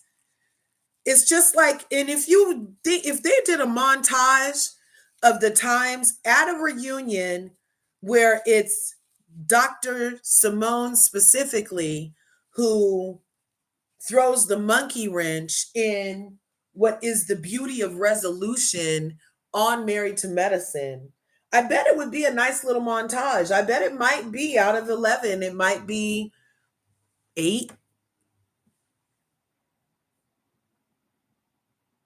Where she does something to thwart complete reconciliation. I don't know. And why does she get to be the only one? We're in 11 seasons. It's over a decade where she does never have to say sorry.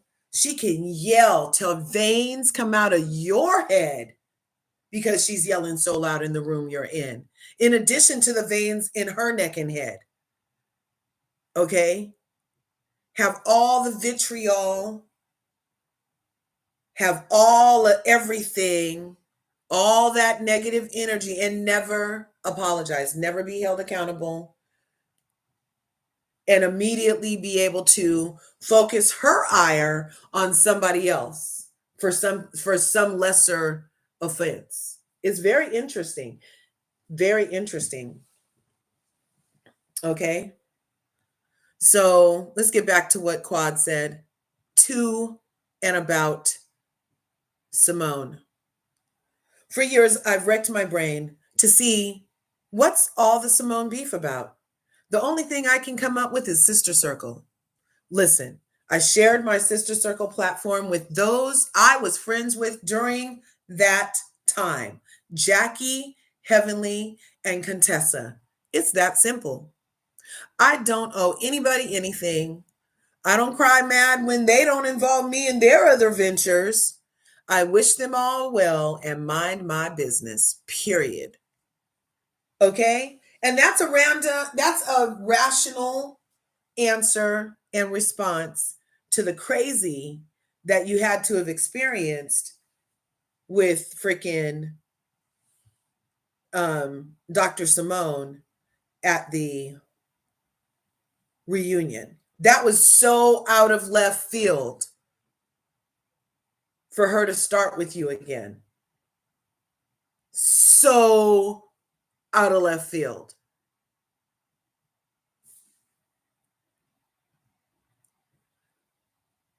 So what do you think Simone's problem is with Quad?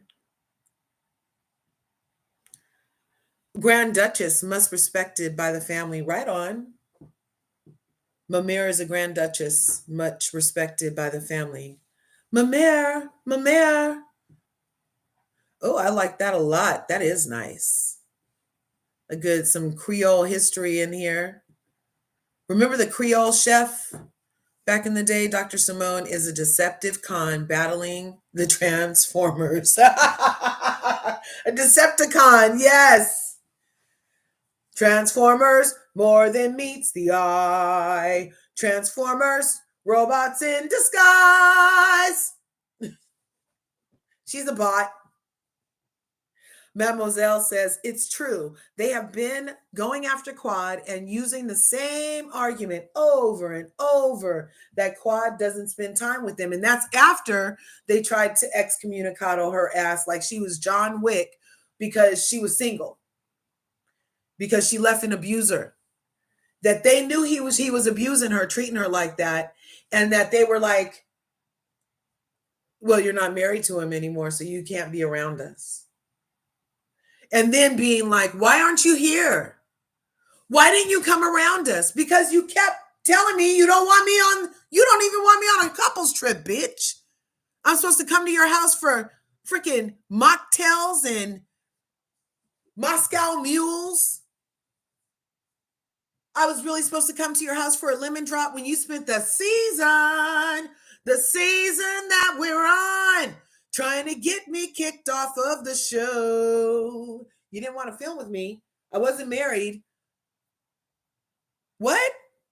And then you wanted me in the off season to come have lemon drops at your one of your house bars. Where, by the way, Quad doesn't want to be because she knows that you entertain Dr. G and whatever else he's bringing in with him. It's so weird. So you guys think that Dr. Heavenly inviting Apollo and then asking Phaedra, who okayed it and said she knows everything he does. Okay. Oh, you know where I got that from was Dr. Heavenly. That wasn't on Peacock, you guys. That was in Dr. Heavenly's Patreon. That's where I got that from. Okay. So he knows everything. And so now, what's worse? Is it worse to have Simone constantly attack Quad on the show while she was married to Dr. G, and then attack her even more after she divorced Dr. G, and then be mad at her for not coming over to her house where Simone and Cecil were entertaining Dr. G and whatever girl he happened to bring by?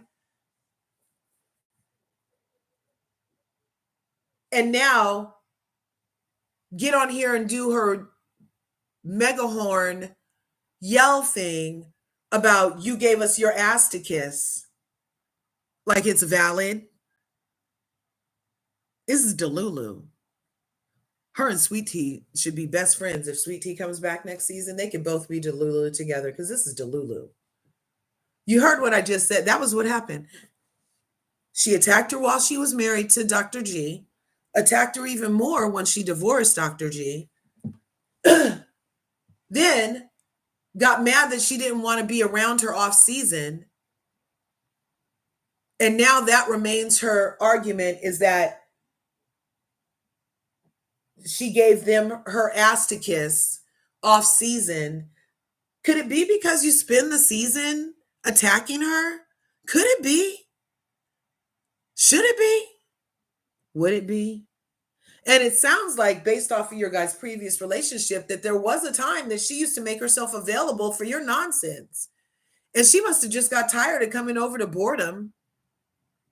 Or maybe, who knows? I wonder if there's a backstory about how one time she did go over there and pulled up and saw Dr. G's Mini Cooper in the front yard and felt set up by your ass. Maybe that's what happened. Maybe. And maybe that's why she stopped coming over for your invitations, because she felt set up. I told you the man dragged me across the floor. I told you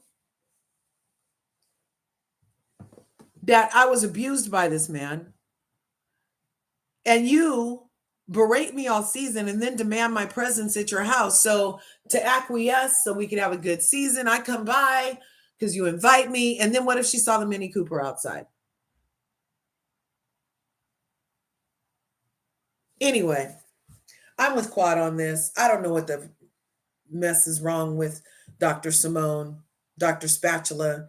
But then Dr. Simone wasn't done. She's on one, you guys. Because then 42 minutes after the freaking trailer dropped, she sees Quad's comment, or somebody sent it to her, whatever.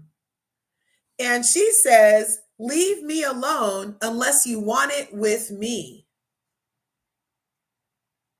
Which is very still high key aggressive, because from what we saw in the trailer, it was Simone, who I keep telling y'all, her and Toya have been getting passes for a decade and a year on the amount of meanness they do and the throw their rocks and hide their hands comments that they get started and then just sit all back of the bus style. Nothing to see here. I didn't do that. Why are you guys arguing? Oh, what's this topic? And they were the one that threw the topic out.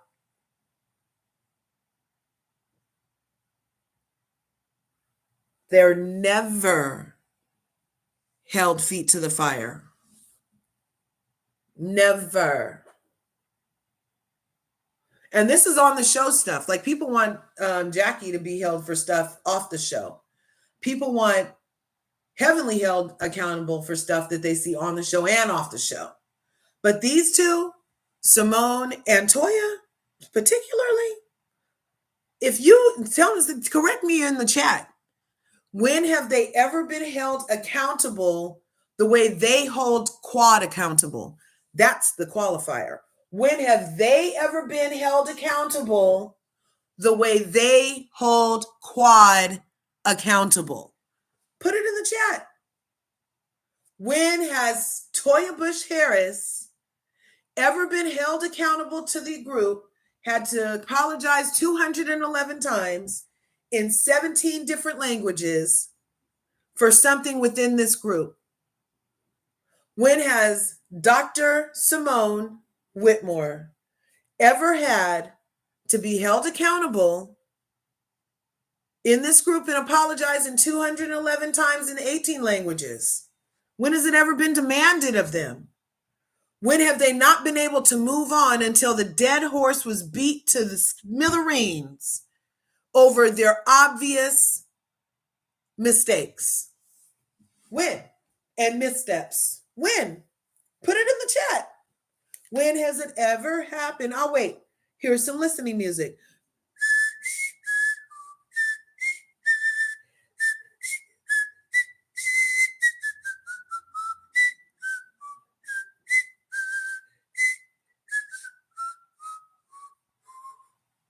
Okay, anybody? Anybody? Anybody? Anybody? Because I don't think so. But they want to have a intervention on Dr. Heavenly. They head up interventions for Dr. Heavenly. Dr. Simone Pancakes Whitmore has done a lot of shady stuff, far shadier than freaking Dr. Heavenly when you really look at it side by side.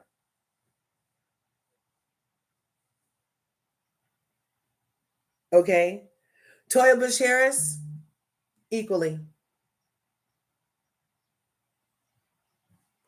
They've done some pretty harsh stuff that never gets spoken of again. Swept under the biggest. Can you imagine the rug on the set of freaking production? It must have a huge just pile in the center of all of it, right? a huge pile of all the shit they sweep under the rug for Simone and Toya. And then for them to always also simultaneously be the ones that go around with a broom and a dustpan trying to get everybody else's shit cleaned up. I'm like, are they working for the current administration? It's like, leave our shit alone. Deal with your shit. Get out of my pockets. You take accountability for you. And then when getting asked for an apology, both will tell you, I don't feel like doing that. I don't feel like it. No, it's not going to happen. While demanding Heavenly feel bad for saying your mama.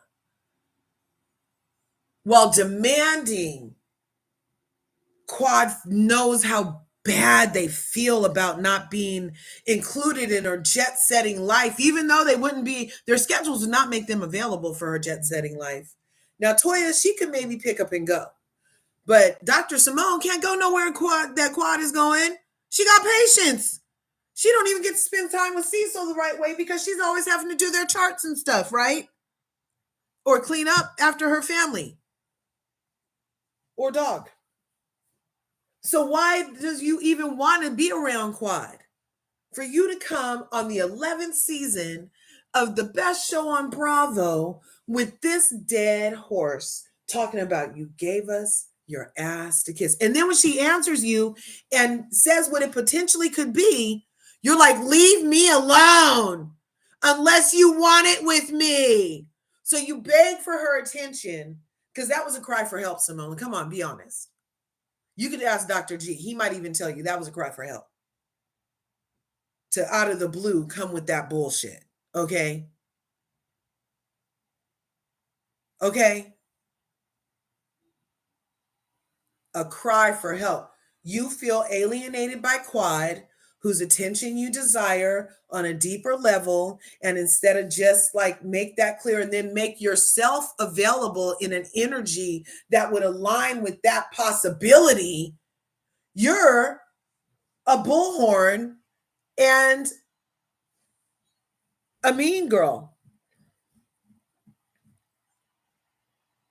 Always the one willing to crack the whip and get the other ones in line. Always the one willing to, because allegedly also, and that's why Quad called you a traitor, because you and her were good. You and Quad were good. And then here you come asking questions that you know production might want you to engage in with her. And it's like, oh, really? We're doing this today, Dr. Simone? But me and you were just good a second ago. But now I have to forgive Sweet Tea. What about what they did to me? What about, and again, it's forget your abuse, Quad.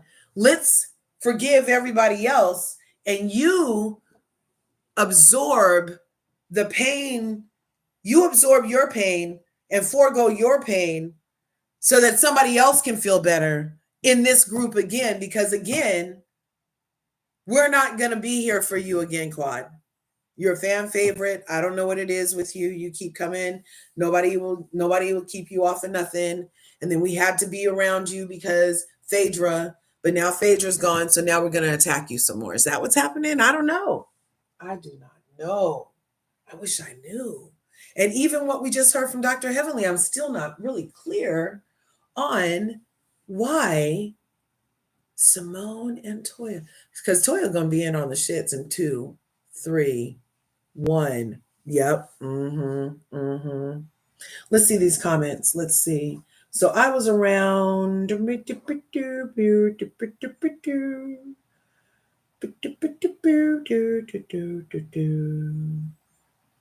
Okay, here I am. The bots. Yes, Decepticons. Yes, good. Mon chéri amour, distant as the Milky Way. Yes. I have the French in my family. Yes, Gabrielle. Yes. Bonsoir. Yes. Merci. Okay. So the Sister Circle show is canceled, Dr. Simone. It's been 5 years ago. Let it go. Let it go. Let it go. Let it go. Yes, Dr. Simone, teach your boys about cleaning that apartment. How about that? Let that go and teach your sons to pick up the broom. And look, if I was her boys, I would get it. Look, you know how the seasons make the ladies dress better the second season? Her sons will see this and see the backlash that they're getting for it, and they'll show up better. They'll show up better. So this is just going to be a nice little growing experience for them. Hopefully, we won't see them continue to put her through all of this because, yes, a montage of Simone screaming. Yes, that's what I'm saying. That's what we need. Yes, Mardi Gras. Bien la sierre, bon teams roller, mon chéri. Let the good times roll, Mardi Gras. Happy Fat Tuesday. Did Sour Tea physically push Simone and Toya? Yes. And yes, she did. Yes, Dr. Elmo parked in Simone's driveway 100%. That's what I can see happening. Can't you guys totally see that happening? Totally. And that could also be why Simone makes such a big deal out of it, is because she knows how wrong she is. Like, she's just loud and wrong. So she's wrong. So then she gets louder because she's wrong. You gave us your ass to kiss because this mini Parker was in my garage. That sounds like a joke, an X-rated joke I used to know. Totally agree. Toya and Simone have gotten away with way too much. Hey, Joanne, thanks for coming through. Yes, Mamira Love. They are way harder on Quad than anyone else, in my opinion. I wonder if it's because she doesn't have a PhD and they feel superior to her. I don't know. Like I was saying, Mamira, I was saying it's either a sexual tension or colorism at this point, because there's some kind of underlying something that we don't know about.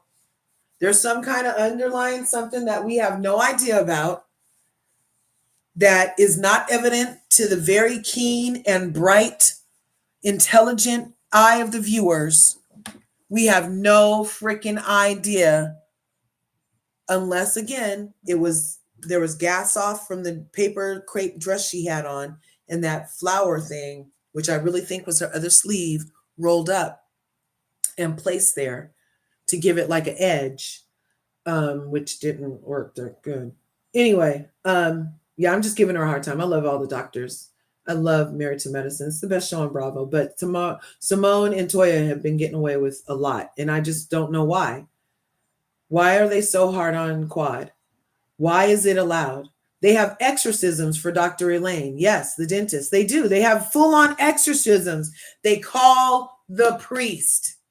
They have the husbands dress up in priest uniforms and ask Dr. Damon, will you please hold your wife so we can spray this holy water on her? And it never happens.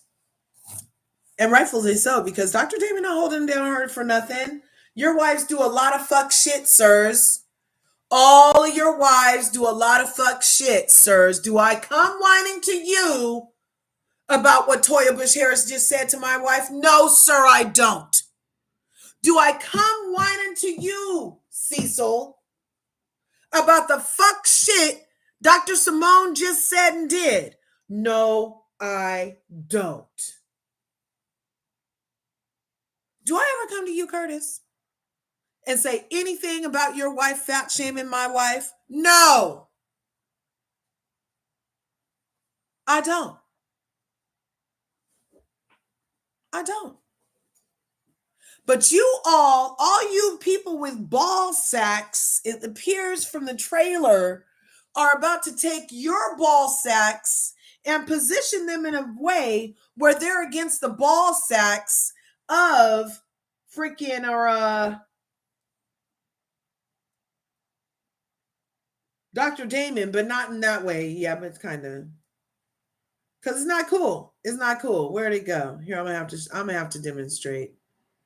I'm gonna demonstrate something. You're not. And they're like really, really, really, really, really going for it, trying to make something. And it's painful to watch, just like this. Here, I'm going to show you guys this. It's painful to watch. the reach that they're about to try to do to make Dr. Heavenly and Dr. Damon somehow worse than Simone and Toya, and even, I mean, Dr. Jackie has said fat shaming stuff to a lot of different people on the show. That could be mean, you know? And everybody's comment gets like looked over and forgiven. However, it appears that what we're about to see on this reunion is the men position themselves in a very uncomfortable position. Very, very uncomfortable. They're about to do this. They're trying to force a point.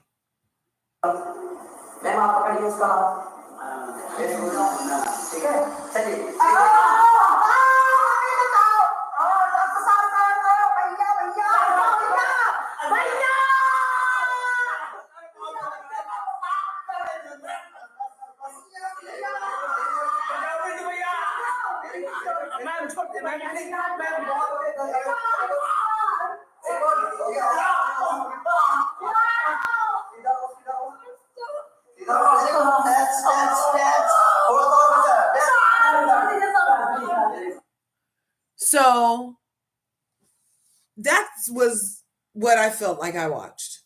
In just those small moments on the trailer where the men, Dr. G, Cecil, Eugene, Scott, are all positioning themselves against Dr. Damon in a very uncomfortable position. Men should not be trying to press other men's balls about their wives. This is just not a good look. This looks painful, doesn't it? Like, this is not a good look. This is Dr. G and Cecil trying to make a point about, oh, you need to, I wouldn't just let my wife say anything. I wouldn't. Why not? It's a motherfucking America. It's a motherfucking America. But you would stop your wife's constitutional First Amendment right to freedom of speech because you wouldn't just let Simone and her dead horses say anything, even if it's 5 years later. If she's pulling out a dead horse, you let her say that shit. And what are you saying? So at your house, Simone runs everything she's going to say that day past you, and then you give her the okay on whether or not she can say it, and then it's said within the day? Is that what's happening at all the other men's house on stage? Huh? This is how you do it? Like, you have to run everything you can. So they do submit to their husbands. It's not just Dr. Heavenly who submits to her husband. They run everything they're saying past Cecil. I wouldn't just let her say, what she already said it. There's no let. It's either said or unsaid. And your wife says a lot of F shit. She does. Toya was allowed to accuse Quad of everything short of world hunger, Joanne. Short of world hunger. Okay? I'm with you. I mean, she's the reason there's a hole in the ozone is how they treat her. The rug is filthy. Please sweep your own porch. Filthy and lumpy. Yes.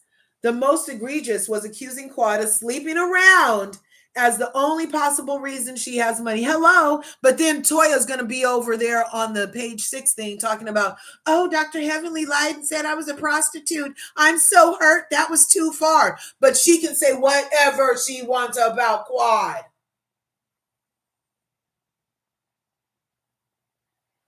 Okay. There's a lot of pots, meat, and kettles over there. I hate that one side of her mouth claims to empower women and the other one shames and degrades women for being successful. Yes. And the Mariah stans still get to blame Quad for her being fired. Yep. When it was likely Simone and Toya, that's what it's looking like. I'm like, they were positioned from the beginning because even when you go back, they didn't try to stop it. Simone and Toya leading the charge, but Mar fans don't care about the truth because they're hate. Yep. With absolutely no backlash or repercussions.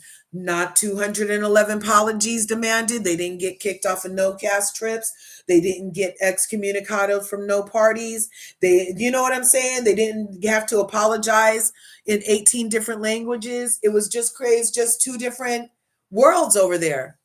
And it's for Quad and Heavenly are in one world where they have exorcisms and interventions and come to Jesus moments on a regular basis. And then they have the others who'd have to take zero accountability. And no matter how far they stretch the truth to make it fit, no matter how awkward they make it for us to watch, they're going to get their point across. It's just a lot. And I feel like this meme right here demonstrated it perfectly.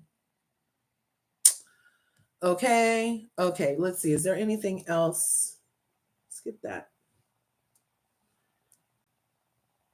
Yeah, no backlash. I don't understand how that is. I don't understand. And then they say it so calm, like they've never done what we've seen them do. Like they've never said what we've heard them say. Like just because you say Dr. Heavenly is the da-da-da-da-da-da-da doesn't make it true. When we've seen your actions with no exorcism, at least Dr. Heavenly got an exorcism and has turned a new leaf. At least that happened. We still get the same level of disdain and negativity from freaking Simone and Toya. Who are they? Who are they that they've gotten escaped by? Anyway, the trailer's looking good. Let me see. Can I play this audio for you guys over here? Come over here. Did you guys see Nene Leak's new show? She has a new show. It was so cute. It's on her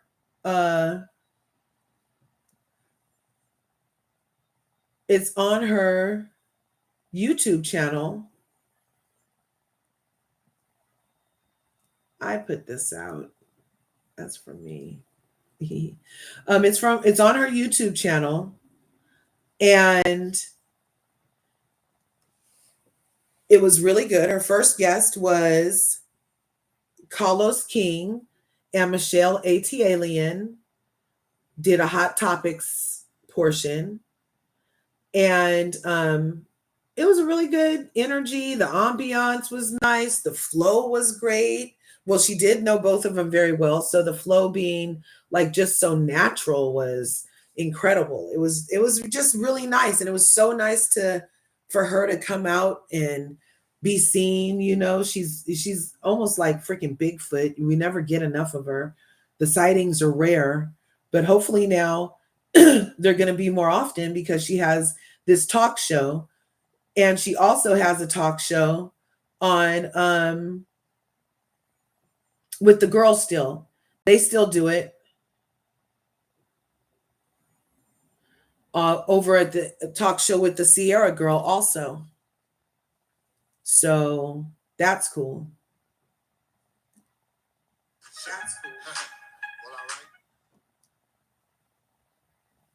Yeah. So let me see. I wanted to bring in just it's on Dr. Heavenly's page for sure. Oh my God, is that real? I hate when I go to the search thing and these weird images pop up and my eyes don't mean to land there, because I'm pretty sure there's something in my phone that can tell when my eyeballs are on certain exact places. And so then the next time I open it up, it's all of those kind of images. I'm like, so I try to close my eyes or avert them real fast. Yeah, that's been happening. Let's see. So I think it's this. So yeah, they're going to ask Quad to forgive Sweet Tea. So basically, they're condoning false police reports being made. They're condoning instigating a fight, and then they're condoning lying about it to divide the group, and then bullying the group into submission to support all the things I just said, and the person they want to eat all of that. Have you ever heard of a soul eater? No, a sin eater. The person they want to eat all of that sin is Quad. I feel like that's just so disgusting. Very disgusting. Let's see. Is it this clip? When the men...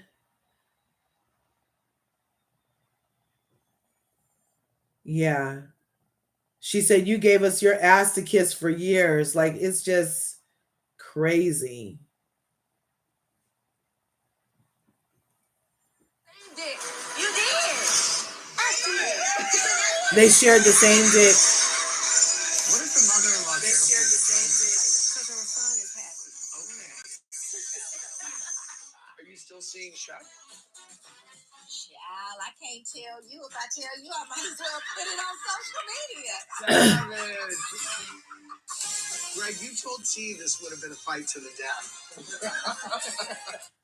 So they're condoning this right here. They're condoning Sweet Tea being his next victim too, you guys.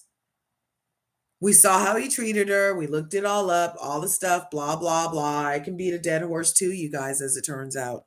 What I saw was abuse based on the Google definition of abuse. That is not something that any young woman or man should expect within their relationship, to be treated with that much disrespect, disdain, aggression, and freaking control. It's not normal. No, we should not be fucking normalizing this as part of Black excellence and Black love. They should be checking Dr. G and asking Sweet Tea to get some help on camera. That's what they should be doing. But instead, we're sitting up here ha-haing with this fool. We're ha-haing with the man that we saw instigate a fight on the sandbar the night after he abused his wife in front of 8 men and the camera.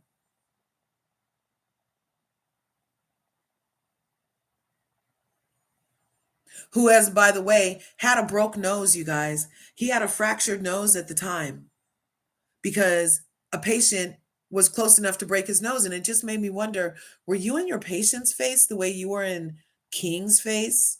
Were you talking crazy to your patient the way that you'd be talking crazy to Sweet Tea and Quad and King and even Dr. Damon? Like, you'd be talking hella crazy.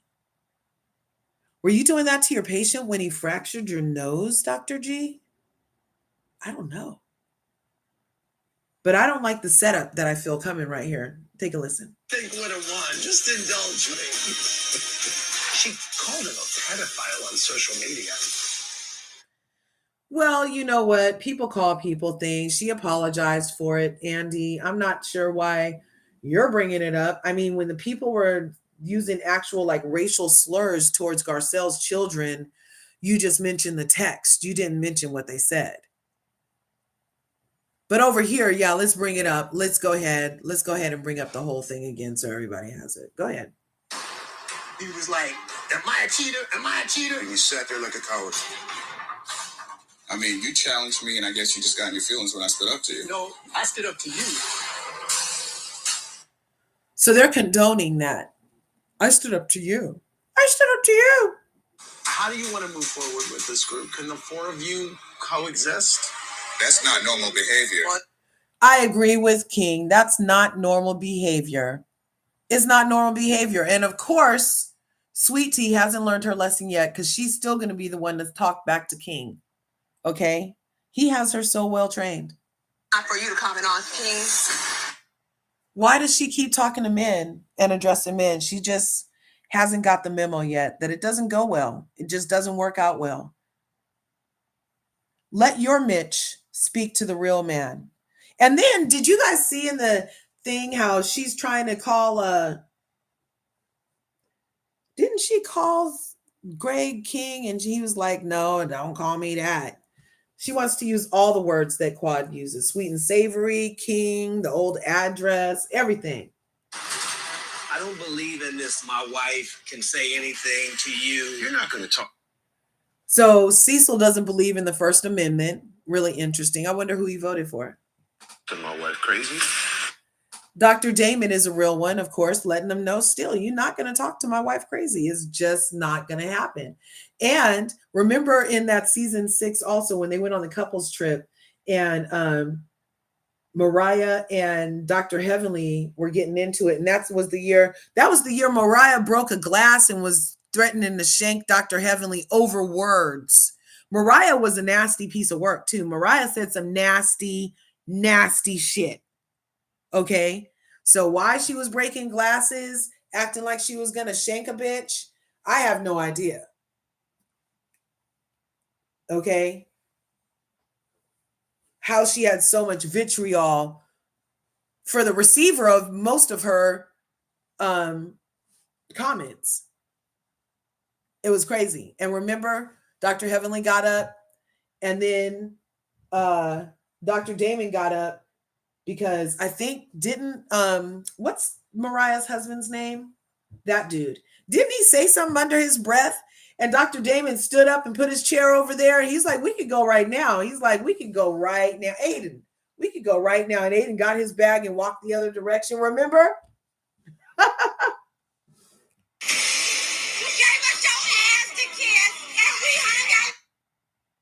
That's Simone with veins popping out of her head and neck.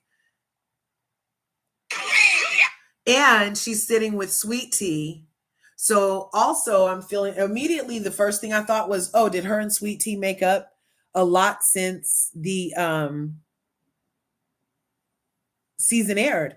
Because Milo, did you fart? Oh my God, Milo. Gross. Why do dog farts always get in the back of your throat? Dude, go somewhere with that.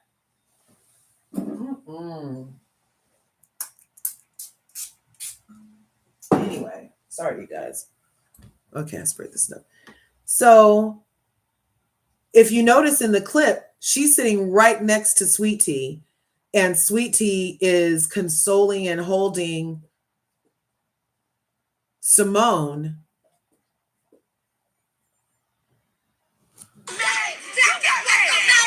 And then then Simone jumps up and she's the one trying to hold Simone. But Mimi also, or is that Contessa in the middle? Contessa got in the middle, and Simone is trying to get in. Simone is trying to get it quad. And then it looks like Sweet Tea is closest to Simone when Simone is getting pushed out of the room while Quad is saying, get the fuck out of here. Oh my God. I understand something happened. Ladies, 11 seasons in, y'all still don't know how to act. You know what? I agree. So that is going to be intense. I'm looking forward to tomorrow's episode. Very much so. And we will come back here and talk about it. I don't want the ladies arguing on either show. They just need to all get along. Can't we all just get along? But I do feel like Phaedra started that shit. Phaedra Smooth started it, got some of the other ladies in on it to repeat the narrative. They did say negative things they said question things that could be seen as slights against Married to Medicine. They did say those things and repeat those things Phaedra was saying. They did. They have to take their accountability too. And the doctors are not afraid. They deal with blood all day. We can have a bloodbath in this bitch if you feel like it. Housewives of the Titanic. We can. They have scalpel precision. They will cut you, leave you bleeding, but you won't die, but you'll be in a lot of pain. Think about it. These are doctors, and so far their slights have been like accurate shade. And that's the worst kind of shade to a housewife. Accurate shade, everybody hates accurate shade. They like when you put some funk on it. But accurate shade, oh yeah, that's a deep cut. You cut to the white meat with accurate shade, as Ken would say. So yeah, I don't know. I'm glad that Dr. Heavenly though is calling a truce, because it's just not a good look for the two best melanated casts on Bravo to be fighting amongst themselves when there's colonizers to fight. Okay. Anyway, you guys, thanks for coming through. Are there any other comments? Let's go down to the bottom. Oh, look. Mademoiselle's in back. Okay, look. Okay, wait. I think there are. Sweep the porch, Joanne. I hate that one. Side of her mouth claims. Absolutely. Backlash repercussions. Dr. G is the top. Dr. G is the type of person to provoke you. Then he can call the police. He's a bitch ass. Yes. And that was what he did to Quad. Quad's freaking mugshot that the ladies teased her about. Quad's mugshot that the ladies teased her about when they're like, don't you got a mugshot? Is because Dr. G pulled a Dr. G, antagonized, provoked, and instigated so much the police were called and he pressed charges on Quad. You guys, he could have ate that one for the team. He could have protected his wife. He could have been like, oh, well, I got a little loud if the police were demanding that somebody go or both of them. He could have taken one for the team, the way that we saw Sweet and Sour run up the stairs and be like, I'm doing it for the team. He could have, but he's a bitch ass nigga. So, yeah. Do you remember when Andy asked Heavenly if she'd be okay with her sons bringing home a white girl? He's never asked any of the Caucasian mountaineers that. Exactly. Like, what the fuck? Yeah, Andy freaking Cohen. Yeah, Andy Cohen. What if your kids brought home a Palestinian, Andy Cohen? What about that? What about that, Andy Cohen? Want to ask stupid questions? But of course, Dr. Heavenly's such a good sport. She doesn't take it any kind of way, and thankfully so. I mean, you know, as viewers, we get on all our feels or whatever. We have our little moments of like things that might resonate to some situation in our own life where we're like, oh, yeah, I would tell that person, or oh, I would do this. And that's kind of where our POVs are on, right? So, but I appreciate how you can be professional also and be like, okay, this is job, this is work, this is entertainment. Don't get too involved. We all still love each other. We all still respect each other greatly at the end of the day, even though it might not appear that way or feel that way, you know? And I just hope that these two casts, you know what they should do is they should all go to lunch together on their Instagram and have a nice kiki and let the viewers know everything is okay. Wouldn't that be nice? Wouldn't that be nice? But since Phaedra's over there, I don't think it's going to happen because, yeah. For Britt Edie to capitalize the word mean in her response and then be out last night. Here, I'll show you one more thing before we go. Let's go to Britt Edie. Britt. So she capitalized the word mean in her response that we saw. But look who she was out with last night. I'm going to leave it on mute. So they're at the game. She's out at the game last night because they haven't shot their reunion yet. So they have to make it look like they're still a sisterhood. When we know from Kelly and Shamia, who are doing press runs right now, they're not fucking with Britt. And they said that Britt is the worst housewife. And so, and it's because Britt said something about Shamia's child. Yes. We on our way to swag surf.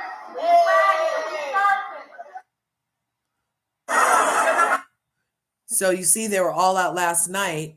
There's Angela, there's Cynthia, there's Britt Edie. They're ringside because Shamia Morton's job is the host of these things, you know?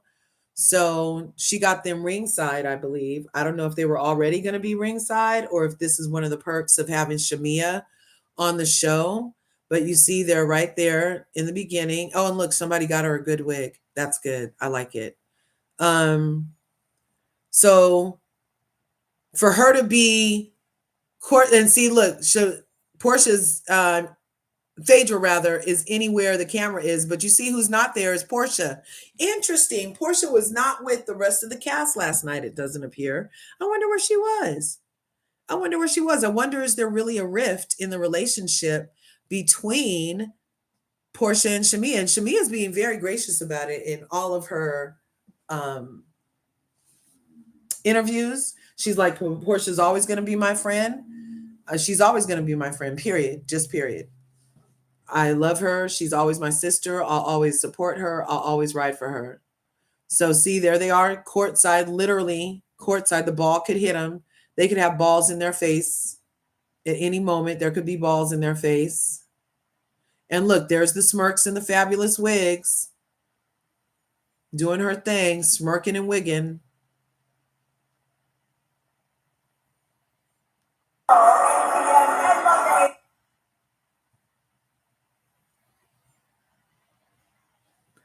So she'd be out with the people, it looks like. I don't know. But she was out with them last night. I don't know who she is. Oh, that must be her right there.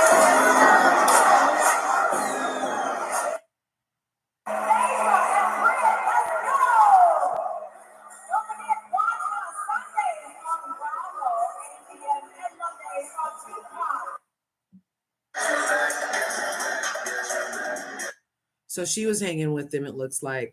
But anyway, you guys, that is our show for today. We better be watching Married to Medicine. Everybody watch on Bravo, watch on Peacock. Let's send these ladies out with a bang. And I feel like this is almost the first time maybe that we've gotten a reunion trailer so soon before a reunion on Married to Medicine. Maybe they're trying to do something about the marketing and they're trying to have a real nice build up for it. Like, I feel like this is way soon because we have like 2 weeks, right?